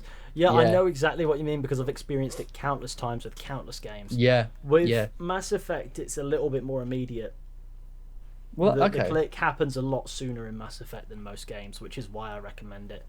Because you have like an intro segment, and then you sort of have the segue segment to the first real bit of open gameplay. And it's in that segment that you go, damn, I think I get it. You know? Yeah. And then over the course of the first game, if you take your time, you really, really do get it. And then you've got 2 more games to go. You know, yeah, I mean, I something I've definitely wanted to play for years now. I own the games on Steam. I've got them all. I just got to play them, you know? Have you got the Legendary Edition? Because I've got the originals. Same difference. You'll enjoy the originals. Is the Legendary Edition a good remaster though? Like, does it kind of capture the originals well? Yeah, it does. Okay. I think something can be said for remasters is that they're often meddling with an art style born of technical limitations that they no longer have to adhere to, and that does take a little bit of art away. But for Mass Effect, I don't think it does because they're very true to what they had. They just make the colours a little bit more poppy. They increase textures and things like that. They just make things a bit visually easier to ingest and a bit easier to understand gameplay wise. Yeah. And then 2 and 3 are pretty much indistinguishable aside from visuals. But Mass Effect 1 needed the little boost up to sort of seem like it was of the same vintage, if you will. Yeah. I think they're very true to form. The only thing is, there's one DLC that Mass Effect 1 has that the remastered version of it doesn't. Aside from that, the only selling point of the only selling point of the remasters really is the fact that you don't have to faff around buying all of the individual DLC. In the Mass Effect franchise, that's the biggest flaw.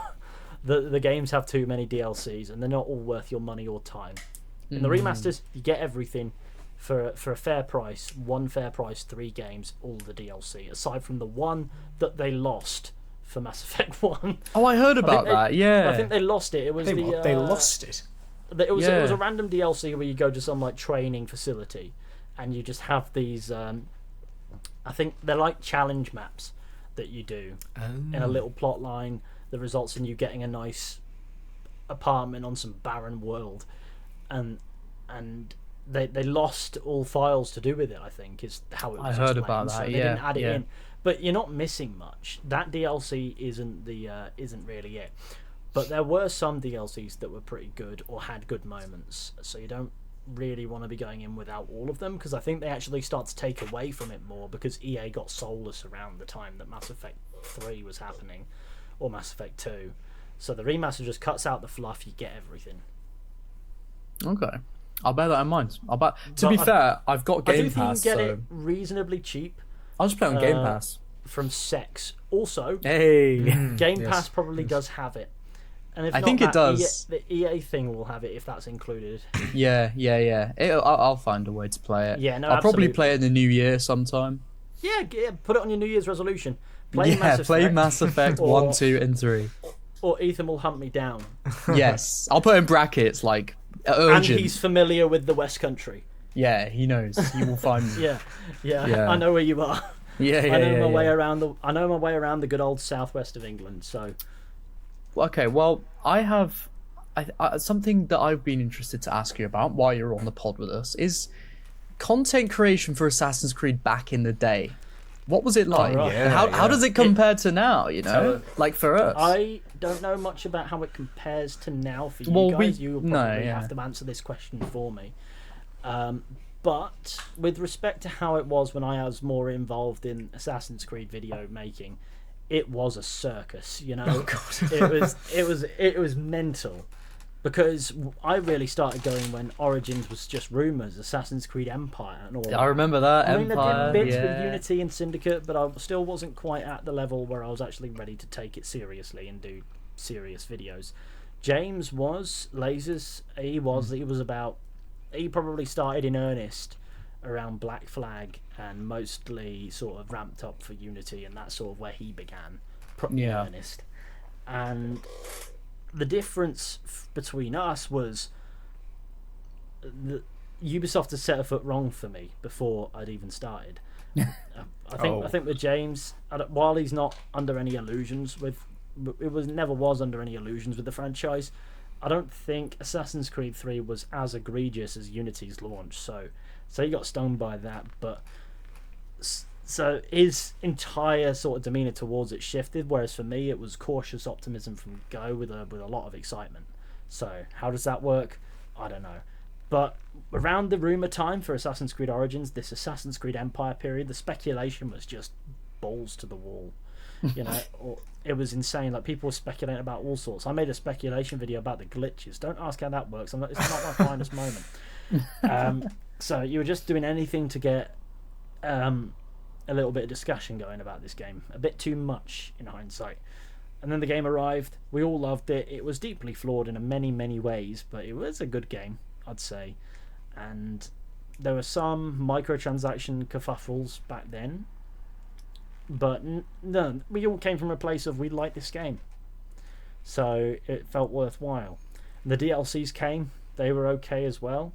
I'd say the Hidden Ones was slightly better than Curse of the Pharaohs, but Curse of the Pharaohs we enjoyed in a vacuum.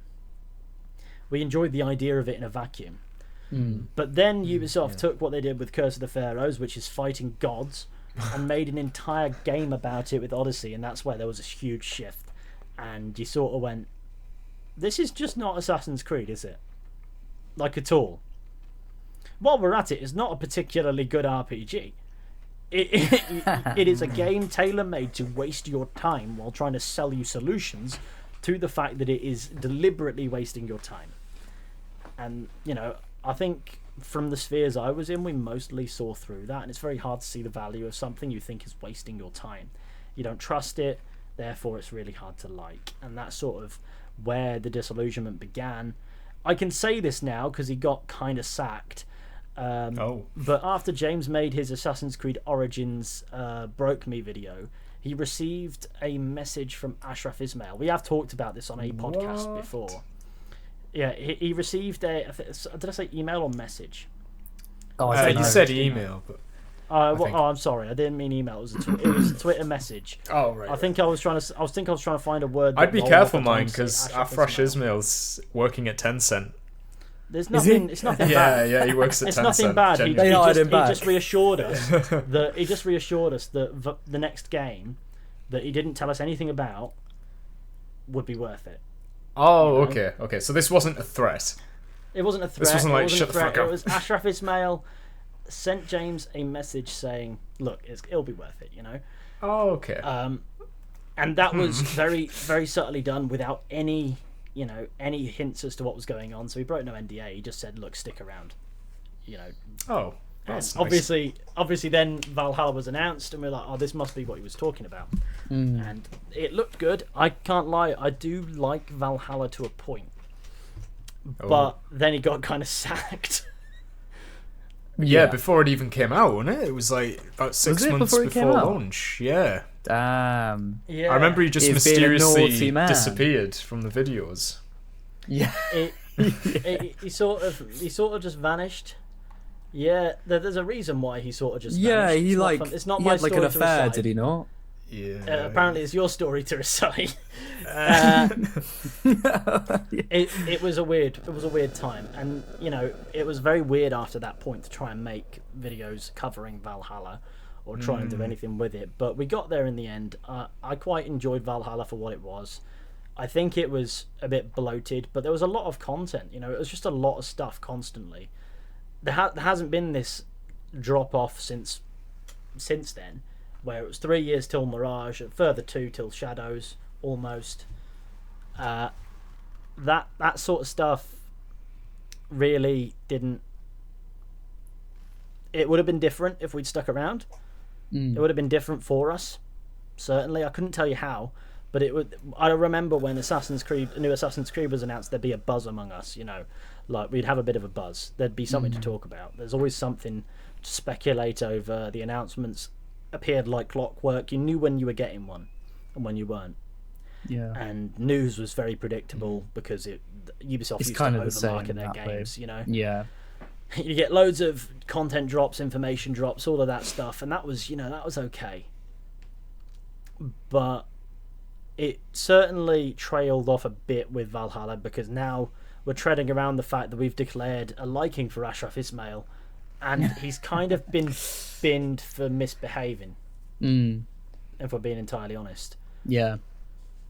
So there was sort of like an awkwardness to it, and the marketing was a little bit stranger, because I think Darby McDevitt was quite strange suddenly becoming the face of the marketing, because the creative director got binned off for valid reasons, or at least what I'm led to believe is valid reasons. So that kind of threw a spanner in the works for Valhalla. I'm honestly surprised there was as much as there was. He did a good job, did Darby McDevitt. He did all right with trying to keep the marketing along, Yeah. trying to fill that void. He did well, but it was weird. It was so strange. And then obviously things didn't get better with Ubisoft, and I realised the games weren't fun to the extent that I'd be willing to put my entire YouTube career on continuing to make this content. So you shift onwards at some point. And I'd already shifted onwards. I'd seen some waves in the Red Dead community of all places, and I really enjoy making that kind of content. Because that was like 2019, wasn't it? Red Dead 2. 2018. 2018. Oh, there you go. Back end of 2018. I remember it well. Firing up the game, not knowing how to figure out the inventory straight away, and buggering it up and being called ridiculously inept on a live stream. But then I sort of got used to it. I realised there's a load of mysteries in this game, and I love a good mystery, so I started to do some lore adjacent content in that respect, because it's what I knew, and that did quite well. So I sort of stuck with that. That, like I said, that well's pretty dry now, so I'm in low power mode until GTA, when I hope there's a similar abundance of mysteries and bits and bats that you can factor into lore, because while the lore of that franchise isn't necessarily deep, it exists. Yeah. And when I say it isn't necessarily deep, I say you can understand it generally, because it doesn't deviate from our world's history too much. It's just a parody version of it. GTA is a parody of the present. Red Dead Redemption's a parody of the West. So it's very easy to understand. But there's a lot of stuff, lots of information of goings on you're not privy to, and that just makes it a very interesting sort of thing. And I can't imagine that Rockstar will ever shift away from that sort of world design. But to bring it back to the topic, because I had all of that going on, I saw a future beyond Assassin's Creed. And I didn't necessarily want to stick around continuously calling something I don't like anymore bad just for the sake of being right or being vindicated, when I don't need to do that. I can just walk away. Doesn't matter. Yeah. And that allowed me to completely disassociate from Assassin's Creed, to the point where I can play Mirage at least and go, yeah, it's just a game. Yeah. And I think that's healthier than sticking around and just ranting about it. Because if I didn't walk away, or at least put it on hiatus, recover from this burnout, I'd be there screaming about Assassin's Creed Shadows probably. Yeah. I'm half convinced I probably would have regardless. But the point is, I haven't felt the need to speak up yet, so that's quite healthy. I mean, the comments section has recovered massively as a result. There are less people throwing insults at me down there, which is nice. I never really minded that bit, but I think I like when people are nice in the comments. It sort of makes you feel warm inside. And when they're not, while it bounces off, you go, you didn't have to say that, you chose to. Yeah. And that has its impact in ways, but I can't respond to it because they'll win. Yeah, But true. I think true. I don't know if it's any different for you guys now, where you get to this point with the franchise where you just want to move onwards to other things. Well, because... the thing, I actually quite relate to what you were saying when you were just explaining it there, because for me, I only started doing this, an Assassin's Creed channel when Mirage was announced. So I've only had two games really to, to speculate, to do the news videos, to talk about, to do the little reviews, that sort of thing. Yeah, but it probably feels like 5 from your perspective. Well, that's the thing, it does, because Shadows, after that, after I just, making content about it, but making content about a game I really, really, really disliked. I was just like, I had to stop making content properly for a bit because I just didn't really know. I was like, what am I doing? What is this? I've got a lot to say, but what do I really want to be just, constantly going on about what I don't like? But do you have anything to balance it against? Well, that's when I have a reason for wanting to be involved in the conversation at all.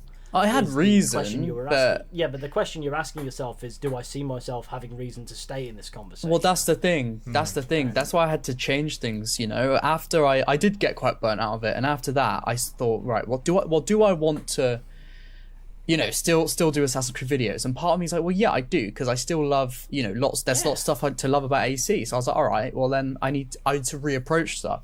So, I started, the long form content I make now. I started a second channel for it, and I just talk about the stuff I enjoy, what is this thing about AC Revelations I really like? Or what's this old cancelled or AC Identity I made a video on the other day. That's a bit of lost media, isn't it? Yeah, there you go. I like that video. That was more gameplay than I've ever seen of Identity. Forever. Of the actual game. I was like, oh, this is what it was.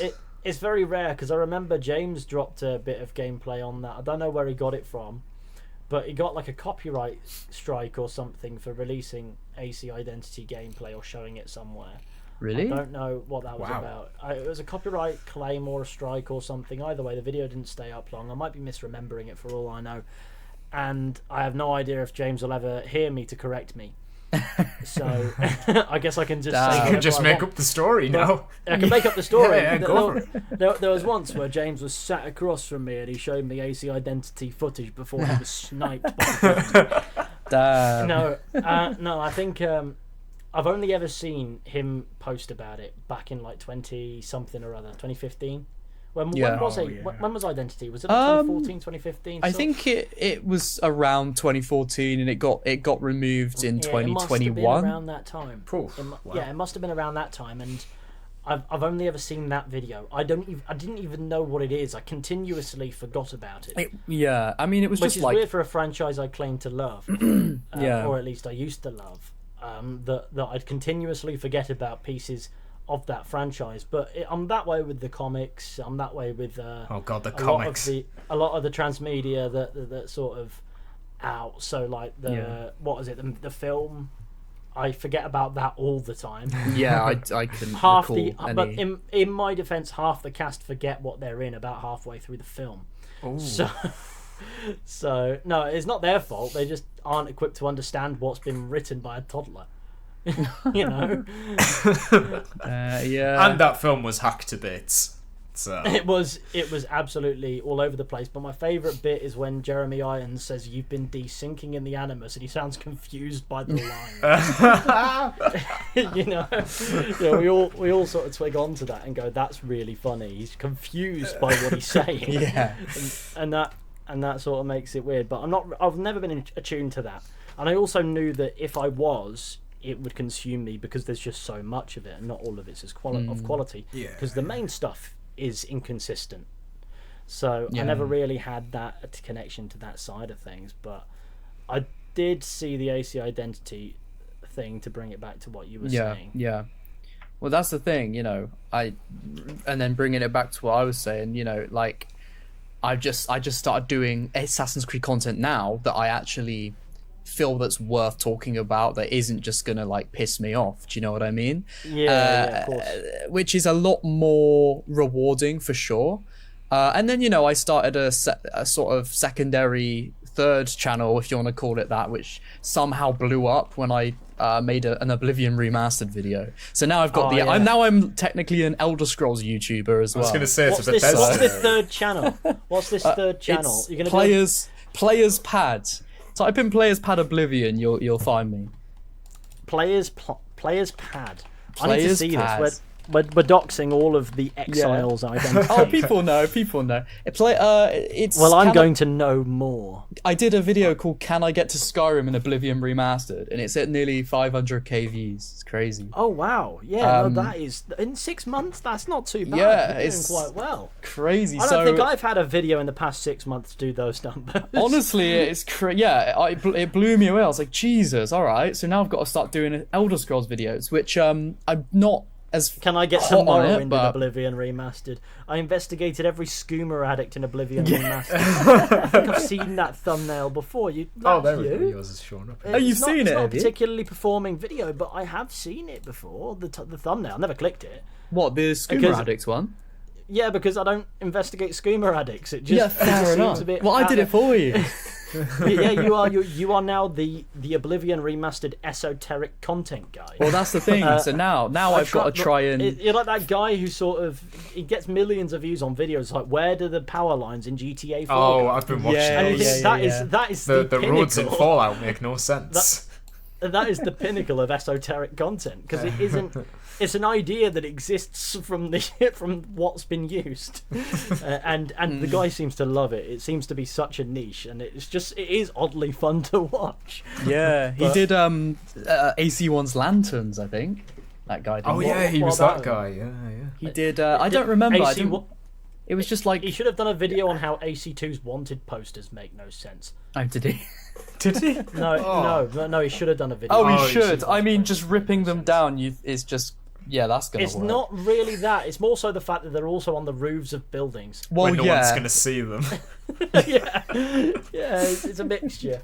You can understand how it works for gameplay purposes. It's how the anima sort of factors a variable and adds a simple action to remove a complex task to make your situation better. But why are they on the roof? You know, I was just thinking. I think mirages are on the ground. They are. I think that's the one thing they improved. They're not always somewhere where people will see them, but they are mostly on the ground. I don't know. There was one where there were posters. No, it wasn't that. It was another Ubisoft title I'm thinking of. In Far Cry 4, there are propaganda posters. Some of them are on roofs, like on elevated surfaces where nobody goes, and just on walls up there. And you think, what's it doing up here? Who's seeing this poster? Yeah. Because I played a game recently, and I was trying to remember which one it was. It was Far Cry 4, presumably for a video. But I'm yet to bring myself to throw the files into DaVinci Resolve and make something out of it.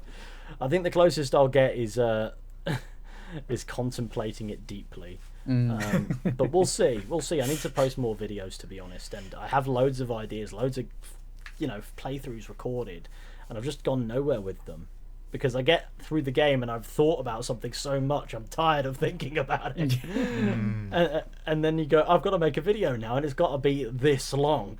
And you go, I don't know if I want to do this.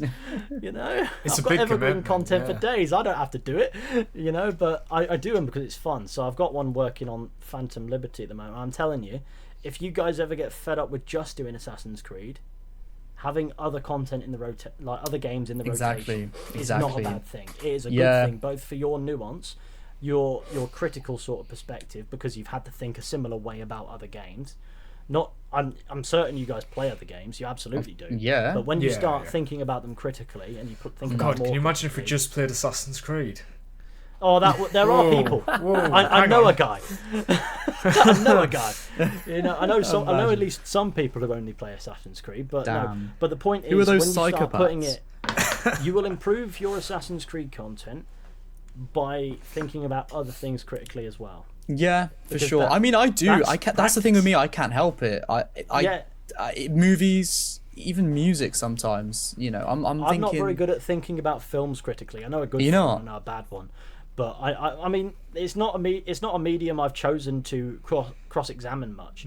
So I just look at it and go, yeah, I can see the flaws, I can see the positives. Did I enjoy it? Yes. Happy days. That was time well spent. But with games, it's a lot more nuanced. I can understand precisely. I don't like being able to see how a game is thrown together, because then I know what to expect for the rest of the playthrough. So that's something Assassin's Creed does. You can see precisely how it's put together, so you know what to expect. Yeah. I know exactly what to expect from Red Dead Redemption 2 on a first playthrough. I couldn't tell you what to expect from The Witcher 3 on a first playthrough. In hindsight, you kind of can. But to begin with, you can't. I can't tell you what to expect from Cyberpunk. Although there are caveats to that one too. I couldn't tell you what to expect from Mass Effect. At the back end, you know what to expect. But I don't want to go in knowing what to expect on the first playthrough. So when I fired up Mirage and I saw how the game played for the first 20 minutes or so, maybe 30, I was like, I know what to expect from this. Does that make sense? Yeah, I know what you're saying. I know exactly what's going to happen over the rest of my playthrough based on what's happened now. I know where the limits are. And to be fair, there are moments in Mirage that did pleasantly surprise me as a result. But by a hair. Yeah. Do you have an example? I'm curious what could have possibly thrown you for a loop. Nothing threw me for a loop. It was just a hair more. There were certain moments that were a hair more interesting than I thought they would be. Like assassinating Al Ghul being this cutscene. I thought that was nice. Oh yeah. And the only other thing wasn't positive. Oh. No, there's probably another few things, but there was one thing that wasn't positive, and that was the game being strung to not require this the entire way through, and then in the final assassination, oh yeah, you need merchant tokens to get into this room. And so you go off, you get the merchant tokens, you come back, and the guy goes, I want more merchant tokens. And you go, fuck off. You can go. The rest of the game hasn't been strung this way. Why are you now sending me out of this area? I know it's my own fault I don't have the merchant tokens, but I've been led to believe the entire game I didn't need them. And now I've got to go off twice and get more merchant tokens. I think it's even worse in the DLC. They just have that random bit at the end where it's like you need 12 merchant tokens to get that secret passage. It's like 12? Why? Secret passage. Where does it go? I don't know. I didn't have 12 tokens. Find them. They're really easy to acquire. That's the funny thing. And that's the easiest sort of rebuttal. But the point I'm trying to make is the rest of the game wasn't strung that way. I had no reason to expect that I would need merchant tokens. In the middle of an assassination mission, I would have to leave. I would have to leave the compound, go God knows how far away, get the merchant tokens, come back, hope the guards haven't respawned, and then give the merchant his tokens. And then he goes, I want more. It's just, there's no reason to expect that. I mean, I guess it was a surprise. Maybe not a pleasant one. It was a surprise. But, that one wasn't a good one. You got an emotion, a reaction out of the game. It got an emotional reaction out of me, and it was completely baffled. You know, I thought, what do you mean I need merchant tokens at this trying time? Why can't you just threaten him with your hidden blade? Then he will give you the key without having to go off into town and spend an hour searching merchants. You'd have finished it too quickly. We need more content. What you got to understand is when you're looking for a specific item that you get randomly in loot in a game, and Sod's law dictates that item will cease to spawn. Oh yeah. Every single always time. when you need it the looking most. For it, it will stop. You know, you won't find them. So it took me a while for this common item to start showing up again. So I'm like, where are the merchant tokens? Give them to me. And then eventually they showed up. It wasn't terrible, but it was really throwing that I had to leave when you sort of locked into this assassination. I'd cleared the place out in stealth. You think they would have baked any other way into the gameplay a way to get one? Yeah, you know, they always have like a throwing knife lying around if you need it for a puzzle. Yeah, exactly. Something like that.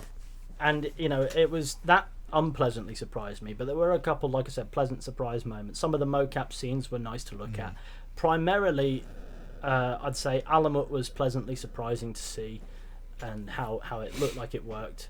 I wish it could go back, but I understand the value of having it just be there for the story purposes. And then, of course, what I said before with regards to the Al Ghul assassination comes under the cutscene things, and having these like cutscene integrated assassinations, I thought those were nice. I did not expect them. Yeah, that reminded me of like the obviously Unity and Syndicate having like the correct way to kill a target that led to like a except cutscene. it was a little bit more involved, I suppose, to an extent. But I think where it was exactly where I expected was the gameplay. It was, I'd say, it was all right. Well, after Valhalla, yeah, you can see the mechanics. I didn't mind the of what they're about gameplay, to but I do. could see it was built with the leftovers of a Viking simulator. Yes. The combat being bad, there's no excuse for how bad Mirage's combat actually is. I understand why it's bad, and people will say, oh, it's a soft fail state. You make a soft fail state hard, though. Mirage's combat isn't hard, it's just bland. Yeah. It's easy. It's combat. easy. It's very easy. Yeah. It's just very basic and It's just not very interesting. 2 buttons that you got to press. You got what? Parry, kill, parry, kill. That's Yeah, I it. think they Parry, tried kill, to go parry, back kill, to parry, Unity attack, style, counterattack. but they didn't get Unity it right. style. I understand Unity style. I understand what it was trying to go for. I don't think Unity quite managed to do anything worth clinging to, because when your input delay requires written notice, it's very hard to appreciate the combat system. You know. Yeah, But maybe. even maybe still, if it was Unity had a lot to offer. I just don't think the game was technically in a state to present it at its best. So the parkour system looked very nice, but Arno would do quite literally everything but go through windows if you needed him to. Yeah, Oh yeah. yeah. They had to He make always it go a in button directions you prompt didn't in want him to. It Syndicate. requires very specific slight movements to get anything like that. And also, when you see these really nice parkour videos on YouTube, and people go, "This is what Assassin's Creed parkour used to look like." Yeah, No, that's what Assassin's Creed parkour used to look like when the player knew what pathways didn't break the game. Yeah. It's had to, They yeah, had to like the figure out which parkour ones- runs have had to be heavily researched, and like you have to have an understanding of how the things work in their current state, not like the way they were meant to. Yeah, exactly. So I understand why people look at Unity's parkour and say, "Oh, that's better," or Unity's combat and say, "Oh, that's better." Yeah, it looks better. It doesn't play any better. I feel like Plays about the Unity's same. It's just heavier and less responsive. combat could have been worked upon, I think, to make potentially a better system than what we ended up getting. But I see. Yeah, I know what you're saying. Yeah. Better than Syndicates. I think Syndicates. Better is than just Syndicates, dreadful. yeah. Definitely Syndicate's better than brawler Syndicates. combat. Yeah, it's I'd like say all the Syndicate's animations are brawler sped combat's up like biggest You can six literally times. close your eyes and kill pretty much every enemy around you in Syndicate. I'd say I've Syndicate's combat practiced problem it. was it felt unrewarding. You know, it was very rhythmic. You sort of knew based on how much time you had, but I'd say mostly it was unrewarding because it didn't feel like it had any impact. You know, if Jacob had the knuckle dusters, he fought very predictably, and there was never any impact to anything. If you had the knife thingy, the cookery blade, again, it sort of flowed predictably. Every I think weapon the was main- the same, really. Every weapon more or less had the same sort of rhythm to it. So you didn't get much out of variance.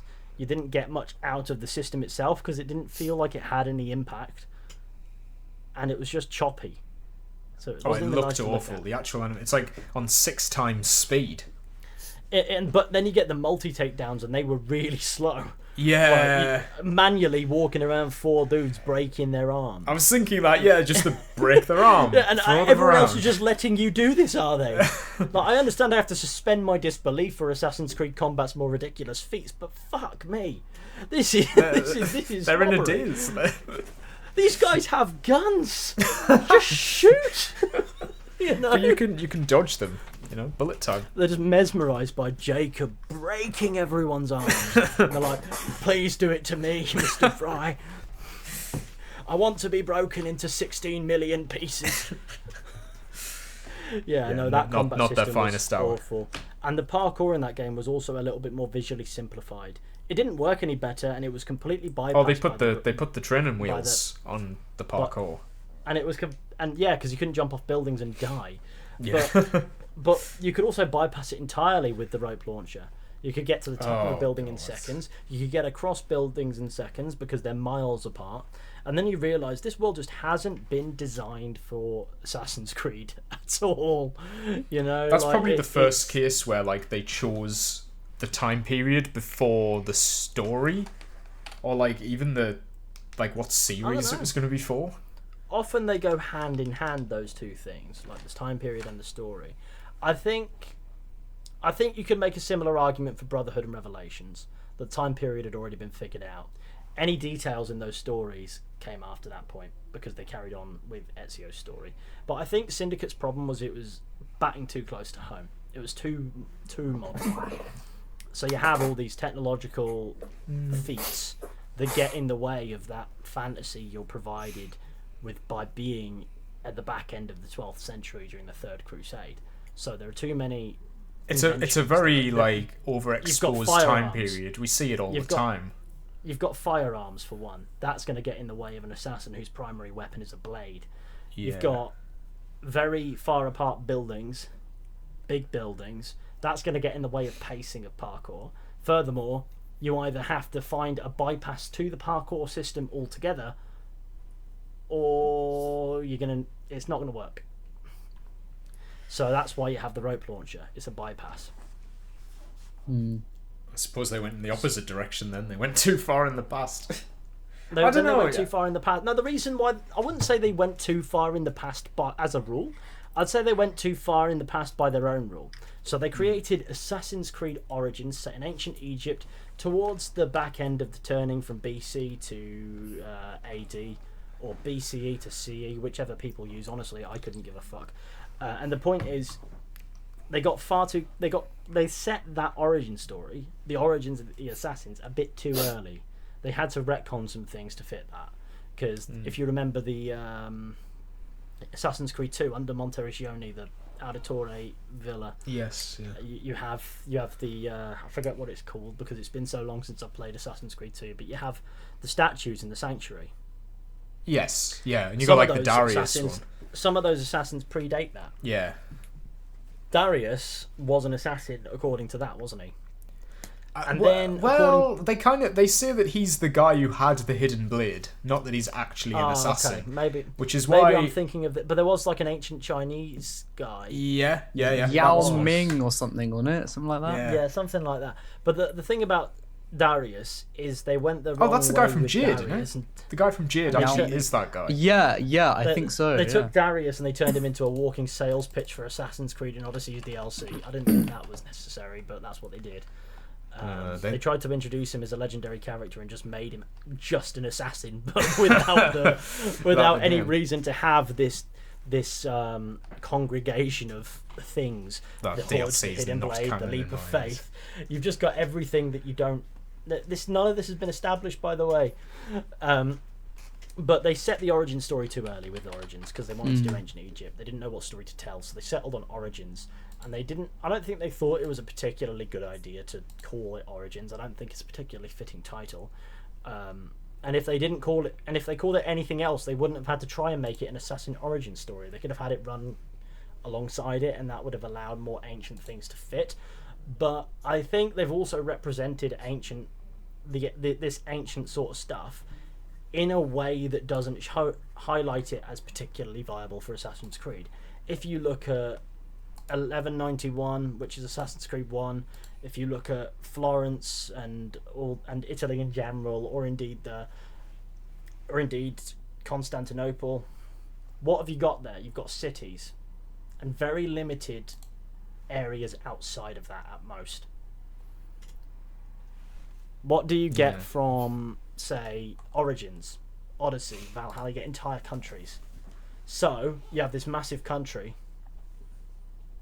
and then you've got to find a little city within that that's scaled down to fit with the rest of the country, that's also scaled exponentially down. Because in Egypt you can cross it in about 20 minutes, can't you? It definitely felt smaller than what we got afterwards. Origins had the entire. Origins felt a good size, Egypt, I thought. Which is the north bit. It was a good size for a map of what it was trying to be. But you can cross that in so much time. How big is Alexandria? It's tiny, isn't it? If the game was exclusively set in Alexandria, it would be a lot bigger because it wouldn't need to be scaled down to make the rest of the country of course. look smaller for being smaller. So you have this entire country, and cities can only comprise a small part of that, and that was the problem. So we haven't actually got an ancient setting Assassin's Creed that showcases Assassin's Creed at its best, more so in how the setting is delivered than the setting itself. I think with more modern stuff, you encounter more problems in this sort of way, like densely packed urban areas. They've existed for a long time. You can easily fashion one out of Athens or Alexandria or Cyrene or London, Winchester, anything like that if you want to, but you have to make a point of it, you know. And none of these games have been interested in making that point, so then you get countries. And it's a very different experience. So if you got one that was set in a city, Baghdad, Mirage, you sort of see that the city's there. That feels right. It could do with not being segmented so completely. Oh, by that wall. by the wall. I think that probably does limit it a bit, but it's an urban environment, so you feel it a bit. At least that's the difference.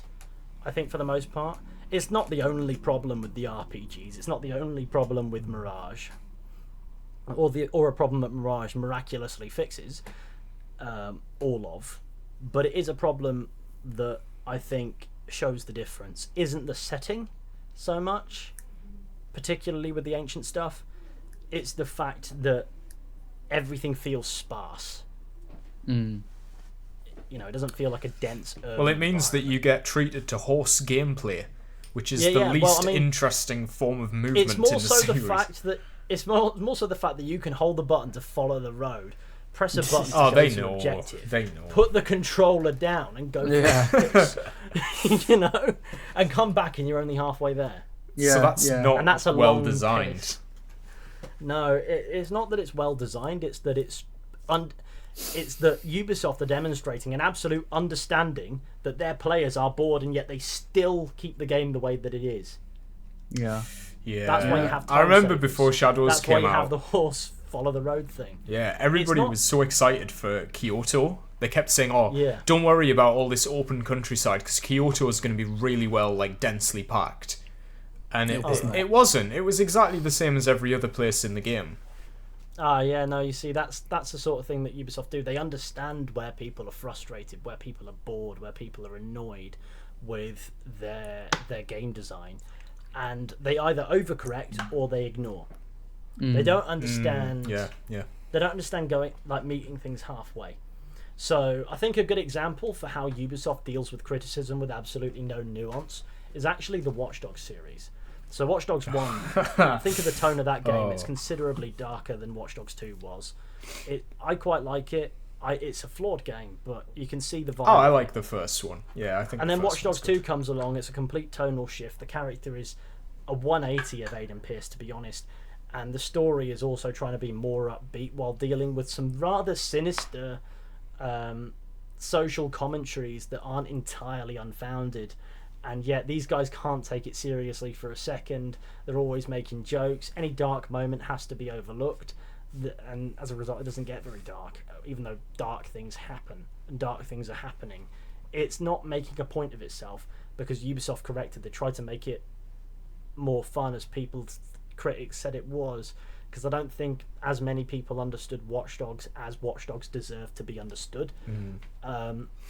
So you get two very different games because Ubisoft overcorrected. They didn't stay the course and go, nope, this is what the franchise is, or we'll meet you halfway, but we want to keep this stuff. We think it's important. They went, people didn't like that, get rid of it. Doesn't matter what a creative vision actually was. So you end up at the opposite. And that's the RPGs, you know? That's the RPGs. It's not only the RPGs, it's also Mirage. Mirage exists to be a complete contrast to the RPGs. Does it do an exceptional job at completely contrasting them? No, because it's built with the remnants of Valhalla. But there's a lot of problems that the RPGs have that Mirage solves, But a lot of problems that Mirage has, the RPGs don't. Yeah. I mean, I would say Mirage's combat. The RPGs, I wouldn't say they had good combat, but they had better combat than that. Oh yeah, I'd they still had more effort prefer into the combat. It's more an effort thing than a quality thing. Like Valhalla's combat is more interesting than Mirage's. I wouldn't say it's a great combat system, neither is, but it's better. And in Mirage, they have the excuse of, it's a soft fail state. But no, it's just a shit combat system. It's nothing going on. It's parry, stab and kill, same animation 20 times in a row. The only good thing Mirage's combat did was make it so brutes had to be attacked from behind. I thought that was quite clever. It encouraged stealth more than the combat. It's the only thing that made me think this is a soft fail state. Everything else, they completely missed the point of it. They have a poor combat system and a cop-out explanation for why it's poor, rather than making it hard, which is what a soft fail state should be. Yeah. And that's a reverse of the problem that Valhalla had, where the stealth was poor and difficult for no reason because it was fit into a game that didn't accommodate it. So social stealth is back. You can be a blade in the crowd again. Cool. There is no crowd.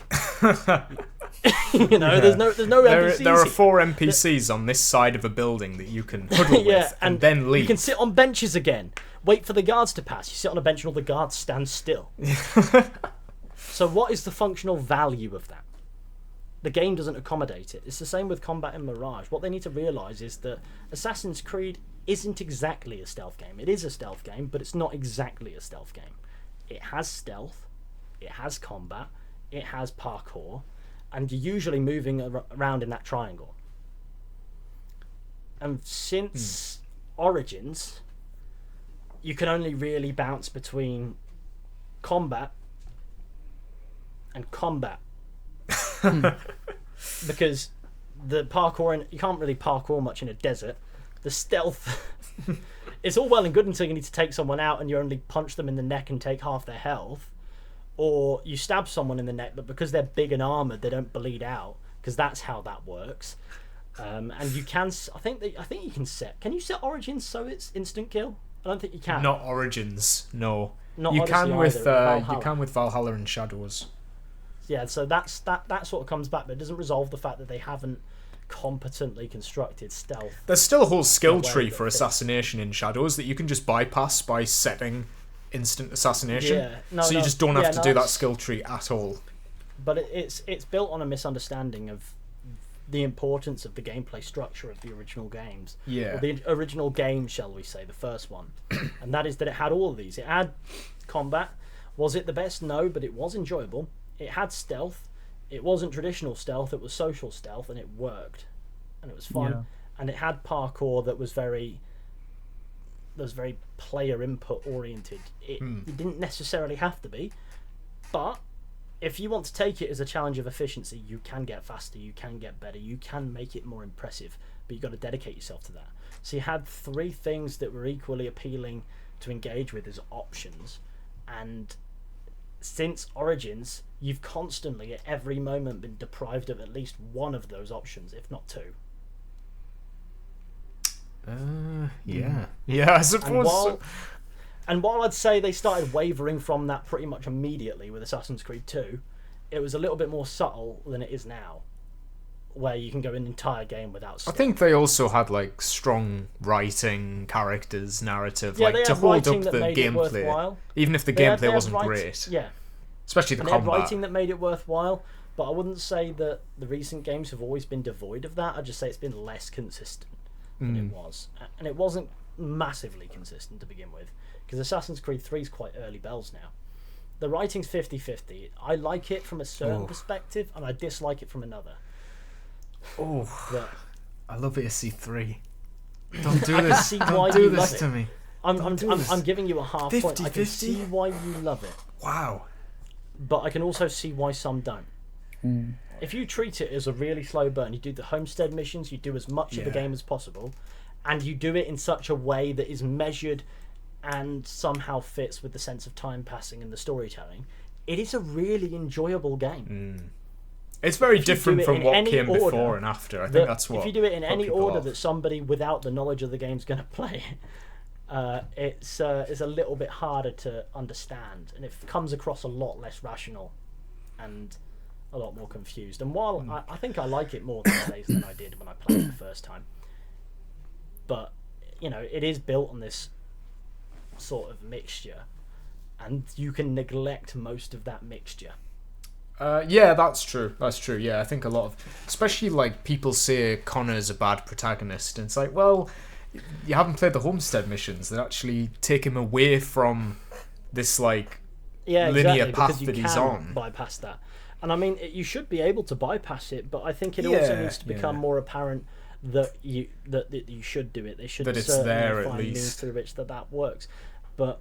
I think the writing certainly helps with Assassin's Creed more than anything. But if we're looking at the gameplay side of things, it goes downhill a lot more when you start looking at the how the gameplay loop seems to constantly be compromised to a greater degree than it ever has been post Assassin's Creed 1, and it has been to varying degrees. You're often forced into stealth or forced into combat, and I get that. That's just storytelling. Provided the storytelling is there, you can justify it.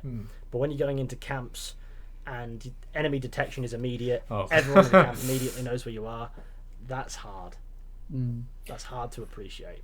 So we've been doing this for a good maybe 3 to 4 episodes right now. It's kind of a new segment to the Podussey, and it's called the Reels of Ruin. Now it's called the Reels of Ruin because I often, this is all stuff that comes from my Instagram Reels algorithm, and I'll be doom scrolling through, and I'll be watching. This sounds like George's recommended. I'm game for this. Right? Yeah, it's like that, but on steroids, because it's just my Instagram Reels feed is just. It's something to behold. Let me just say that, and that's so many animals in the last few weeks. So many animals with human proportions. That are really... Yeah, those are great. I don't like seeing them when I wake up. So what I'll do is, and bear in mind, I usually link these when I'm watching them so I don't forget, but then I'll forget what I've linked, so I'm actually reacting raw with you guys right now, because I can't remember what these are. I've just got the links. So what I'm gonna do is I'm gonna paste the link. This is my favourite part of any Assassin's Creed podcast. Of course. Where we start reacting to things that have nothing to do with Assassin's Creed. This is my favourite bit. I love it. We did a whole episode when Oblivion Remastered came out. We didn't talk about Assassin's Creed once. Oh, that must have been a fun episode. It was a good episode, to be fair. Because your blood, you can feel over the course of it. I bet in real time you could notice your blood pressure go down. Probably. It's just an enjoyable experience. The birds started chirping, flowers started growing. Yeah, I don't even want to say what this one is. Yeah, we don't have to say. We don't have to say. But what we'll do is what is it? Sorry, I've missed this. Click on the link. We'll click on the link at the same time. Whoa. Okay, I see. Okay. Right, you have found a thing. So can't repeat that. We don't need to read the titles. We just got to watch the content, really. You've got to show the titles now that we've spoken about it. That's half the problem. Well, let people decide for themselves. Let people understand what it is we're seeing, and give credit to. Credit, absolutely. Yeah. Credit goes to. You can't avoid. I think you can say that word, right? No, I don't. I reckon it's not. Look, I reckon you'll get away with it, but that's a risk you'll take. Just be really clear in your pronunciation. I'm gonna spell it out. This will be the worst time for a Freudian slip. I'm gonna say it's like the N-word, but with a W. Okay. Yeah, that's the best way to put it. Yeah. So shout out to that person. Anyway, what we'll do is we'll click it. We'll count down for 3. We'll click it and we'll react. That's what we do. Okay. So. If you guys are ready, I guess what we'll do is we'll click the Reels of Ruin. We'll click the actual link through Discord at the same time. It might come up with a warning thing. I don't know. I've just tested it there and it was alright for me. It hasn't. I think I've seen too many cursed things on Instagram for it to care anymore. Okay, alright. Are you guys ready? I get sent weird stuff.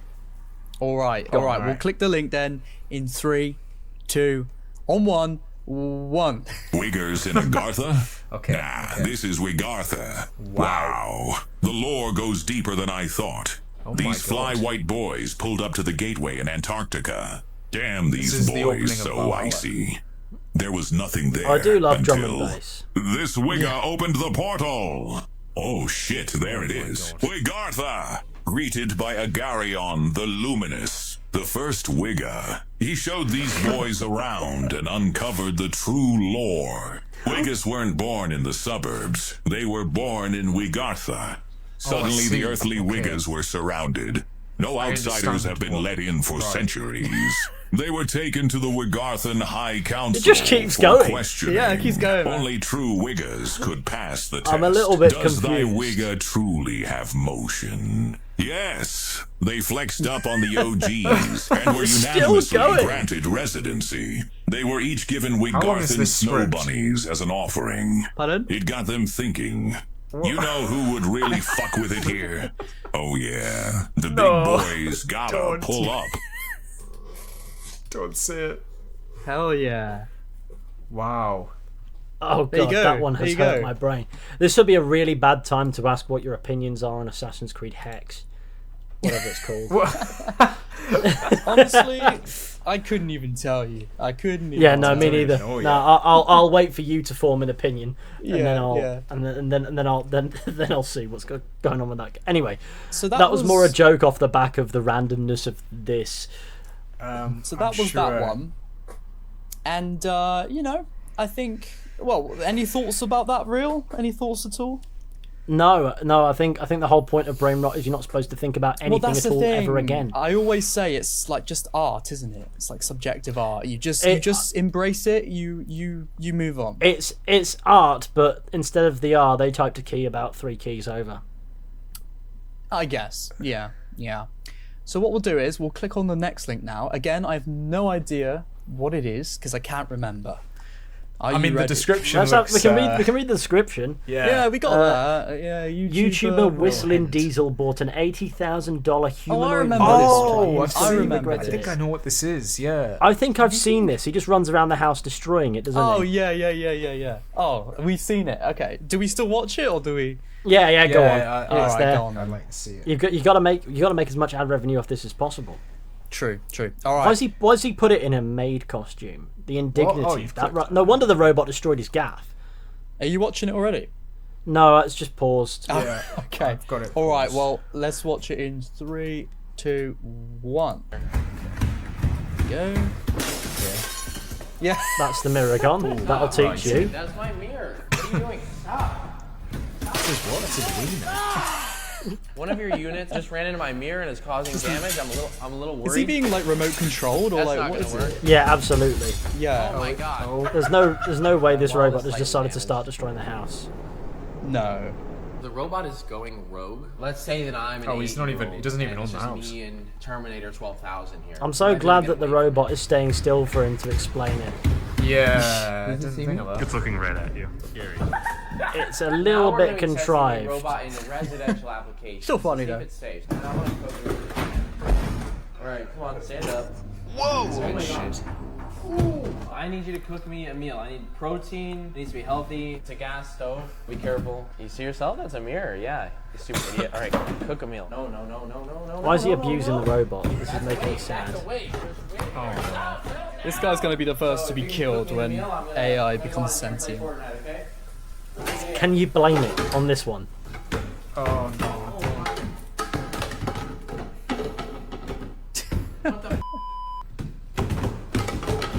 It's now slipping up on the omelette that's on the floor. All I do is clean up after you. Daddy, chill.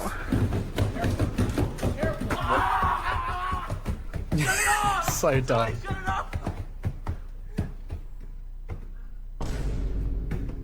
Get out of my house!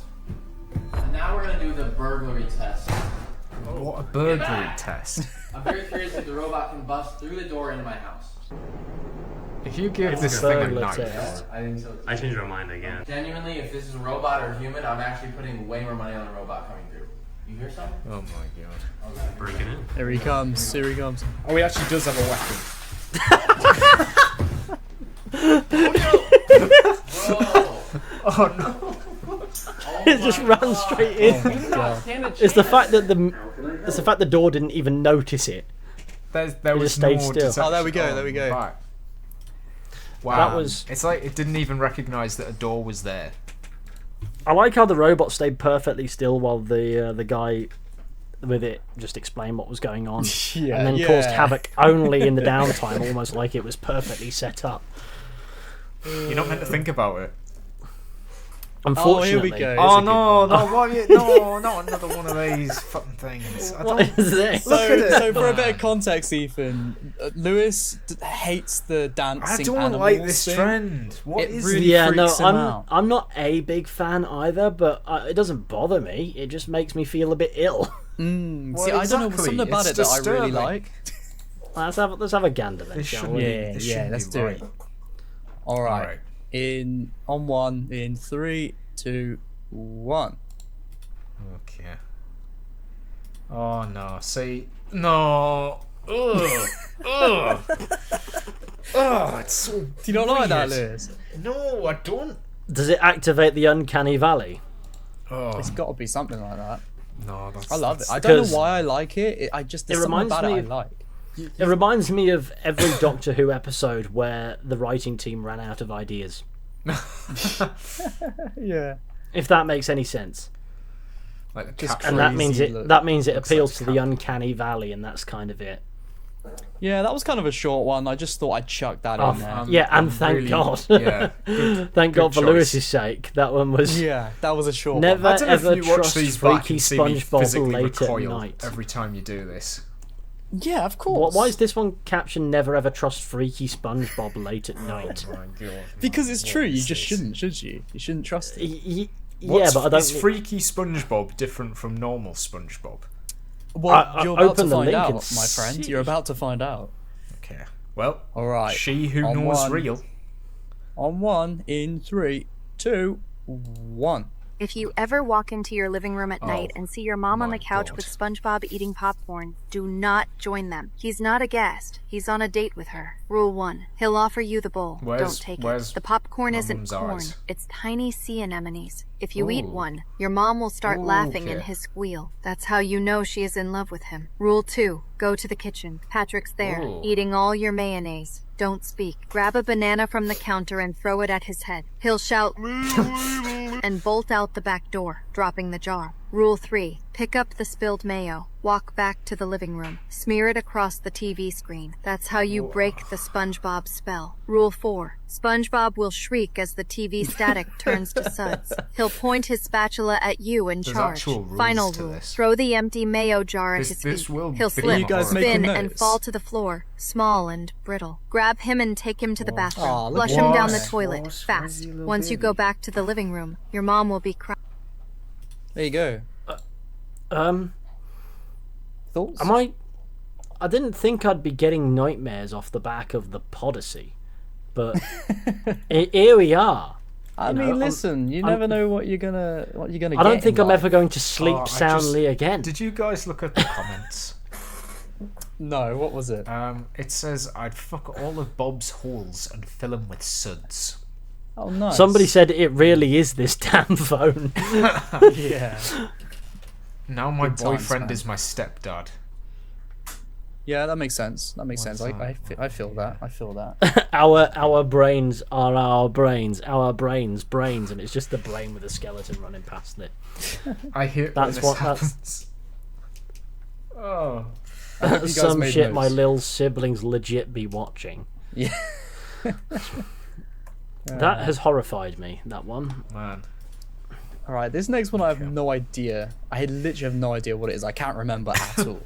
You do realise that Instagram sometimes has reels of people being murdered, right? So one of these days, yes. parts of this will be omitted.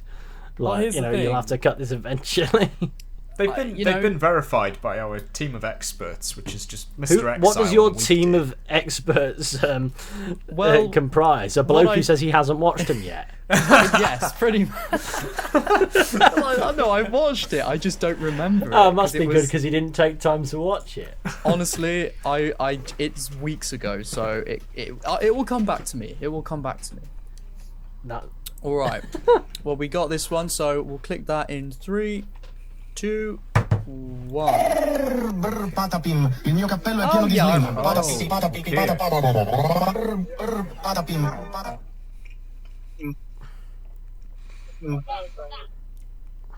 Oh, nice. Yeah. Bit of that now we're parkour down move. He just showed up with a JBL party box, hasn't he? This is not scripted. This is full sync. This See, completely compared to the optional last objective. Compared to the last reel, this one was infinitely more comforting. I think I'd rather be there. That sounds like a blast. You know, It's a good That time. does It's a look- good that time. I'm not sure about the music taste, but you know, bossing moves. We're Yeah. always looking for Out peace there and with found a horn. heavy speaker. Yeah. Did you just say it, Lewis, or did you read a comment? I read a comment. You were just saying that off the top of your head. I don't want to take credit for that. Oh, it'd be funny if you did just say that. Well, there's that one. That's excellent. okay. That you one get- was you good. know, I quite enjoyed that one. Yeah, they're just Aside from the vibing, you know? music, it was all right. They're having a good time. And then we got one more. Your algorithm one is more. pagged, though. okay. I want to point out that your algorithm has seen better days. Honestly, though, like some weeks of the Exiles Reels of Ruin have been much more cursed than this. They have Yes. been Oh, worse, trust thankfully. me. This is more tame, honestly. Reminds me okay. of George's YouTube algorithm. Sorry, where it's just just before frogs you eating send this, things. this has just Yeah. been put in my Discord. What is it? I think this is rather relevant. Irrelevant, is it? Well, That's how you make an AC game. Ubisoft Bordeaux, Ubisoft Quebec. Wait, what is that? that Oh, image that's at from the new bottom update. is from the Attack on Titan crossover. That's the PS2 It's meant to be a graphics. Titan, isn't it? That is groundbreaking visuals. This is where we're I at. couldn't think of an indie game with worse visuals than that. There's an Attack on Titan game from 2016 that looks better than that. Like an indie game could have the budget of 8p and a Freddo, and it would come out with better visuals than that. Yeah. How have you managed that? State of it. Ugh, Does that just disgusting. not make you want to play the DLC right now? It has a very unsettling smile. Yeah. I think I've got I mean, a it's meant to be a photo. Titan, isn't it? But it's just It's meant to frighten you, is what it's meant to do, I Titan thought I had a doesn't. photo It of just looks that goofy. picture, but I can't find it. and mildly unsettling. yeah. All right, are you guys ready for the final reel of ruin for I today? am more than Yeah, ready let's for the go. final reel of ruin. Let's do All it. right, the final one on one. This will mess up my algorithm as well because it's open. Oh yeah. Yeah, I'm also logged in now. I've Thanks, seen a Harrison, shift for that, mate. in the last few weeks. Yeah, yeah, it's a massive change, isn't it? Right, I'm all good right. to go. Let's have a All look. right, on one in 3, 2, 1. I keep seeing that Russian assassin guy. That Order of MMA. I see him all the Hey, time. look, it's somebody with an algorithm as messed up as yours, Yeah, pretty much. albeit a lot more tailored. Has that been sent? Sorry, I can't. How far does it go? Wait, what? Are you watching? It's still going. It's still going. Wait, I haven't clicked on it. What do you mean? What? You didn't, Are you, did you are you count not down? watching it, Lewis? Did you count down to it? What? Oh, I totally missed it. Oh god. Anyway, that that's was it. really weird. Oh no! Why you is it? miss No! that? No! I'm not watching that. I'm not watching that. Oh, is it another one that unsettles you? I think I think that Lewis- one's I'm not watching that. that that one is not one you want and you recommended because You it just invade. refuse. You just It's refuse. all of them. He just denies. He denies Damn. it. Oh, I didn't even well, hear the countdown, but then I clicked you're- on it and I saw enough. Your saw Instagram reels are. I thought mine were bad. Honestly, I am- though, like this is tame. Like honestly, like this you is- should this have is seen the week brain before. It rot. was... Was it people Yeah. like getting killed or something? No, it's nothing Because I like remember that. when the algorithm shat itself and people were just Yeah. showing Yeah, clips I of remember violence. Gore day. And Meta came out and said, yeah, that shouldn't have happened. yeah, I was like, that was but crazy. yeah, it did. That does mean So they you- have a button that just changes everyone's algorithm to that. They have a button can somewhere use that it at changes any time. everyone's algorithms to watching people get violently murdered. yeah. Switch to murder Yeah. cam. Because Instagram just got on violence and started showing people getting shot. Yeah, Out that was of it was nowhere. called like Gore Day, wasn't it? Like It was just one day where everything was just that. It was not a day to be on Instagram. I opened Instagram, saw a few reels of people getting brutally killed, turned it off, and just thought, I just watch people get brutally killed. Oh well. Yeah. Maybe I'll have better joy with maybe I'll Good have better times, joy good with times. just chatting to my mates on Discord. Yeah. Oh my goodness, I've just seen that Joraptor has an interview with Simon scheduled Who's for... Simon? Simon is the community dev, I want to say. He's also I creative have been out of the director loop of for Shadows. a while. He's one of the main guys. Okay, fair enough. He's got an interview with him tomorrow at 6 o'clock. That'll be interesting. I remember Gonna seeing talk about the new Joraptor gear when he packs. was. Yeah. I remember seeing Joraptor sort of emerge. That was quite an interesting time. Really? Wow. It's good to see he's doing well. You know. Yeah. I remember when he was doing his Origins videos, I watched How to Defeat Anubis. I watched his guide on that.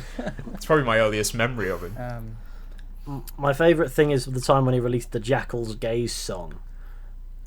What? If you remember that, he released a song about the Jackal's Gaze, a bow from Assassin's Creed Origins, because What? He we released took a the piss song? out of it a bit too much, and he decided I'm going to get out on top in front of this. Oh.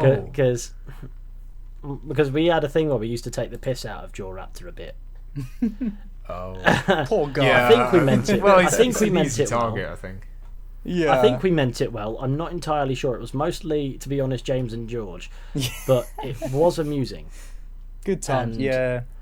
He's a And good... he said he had mannerisms and things he said that just were amusing. It's just the accent, isn't it? It's a bit more than just the accent. It's also the "and let's go." You know, that one. When you start to develop a catchphrase that is "let's get onto the content" or any variation of that, it's going to become funny. Okay. So "and let's go" was very funny because you could exaggerate that. It was phenomenal. Yeah.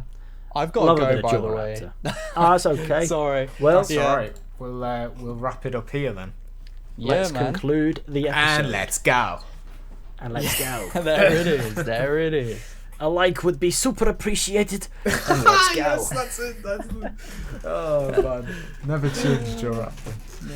Oh god, I can't do the impression anywhere near as well as James can, but I thought I'd give it a whirl Honestly, for the that first kinda time in works. about. It's good. I was like, Yeah. who's in the room with us right now?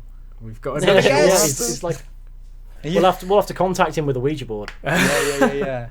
Is it you? He'll be like, yeah. Anyway. I guess I'll do the wrap up. Go for it, man. Go for it. All right. Well, if you enjoyed this episode of the Podyssey, please consider hitting that like button down below. Subscribe for And more let's go. of our content. And let's go. Of course, subscribe to our respective YouTube channels. Check out our guest Fizhy or Ethan. I don't do much to do with Assassin's Creed anymore. I should probably point that out before you waste your time if that's what you're after. I saw you did a Unity video a couple of months ago. Yeah, a few months back, but not since. Is there any more AC videos coming? Maybe. Maybe. With a capital a M and a Mirage one. lowercase e. Maybe a Mirage one. Maybe two Mirage ones. Maybe a Mirage 2. The duality of Hey. Mirage. Maybe a Go. duality of Mirage. Maybe. Yeah. Nice. Or maybe I just am not mentally ill enough to do that yet. But we'll You see. need to get to a rough place for us to get Look, that video. YouTube is a long career. I reckon it's possible. It could Nice. come. It could come. Maybe keep your eyes out. Maybe don't. But something you should definitely do is keep your eye out for the Big Tasty tomorrow. Oh my god! Yeah. I'm not Yeah, sponsored precisely, by the Big way, Tasty. but I wish I was. You should We put need, out to, we need post. the Put out exile post of you meal, holding and it. it's just the Big Tasty. Hell yeah! I'm gonna put a community post on the Podussy tomorrow when I get my Big The Big Tasty with Tasty a is photo. back. Oh, I'm excited for Yeah, this. 100%, 100%. Result. Can't wait.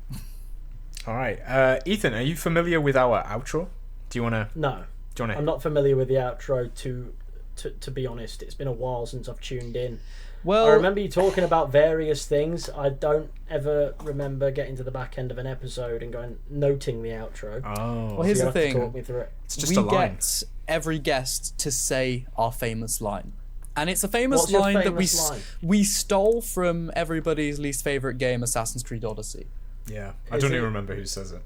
Is this the hang on, didn't I already say this earlier? I feel like Yeah, you but that did. doesn't, that doesn't count. We're going to cut that out. Didn't I accidentally? Do you want me to just think take you that did. audio bite and repeat it?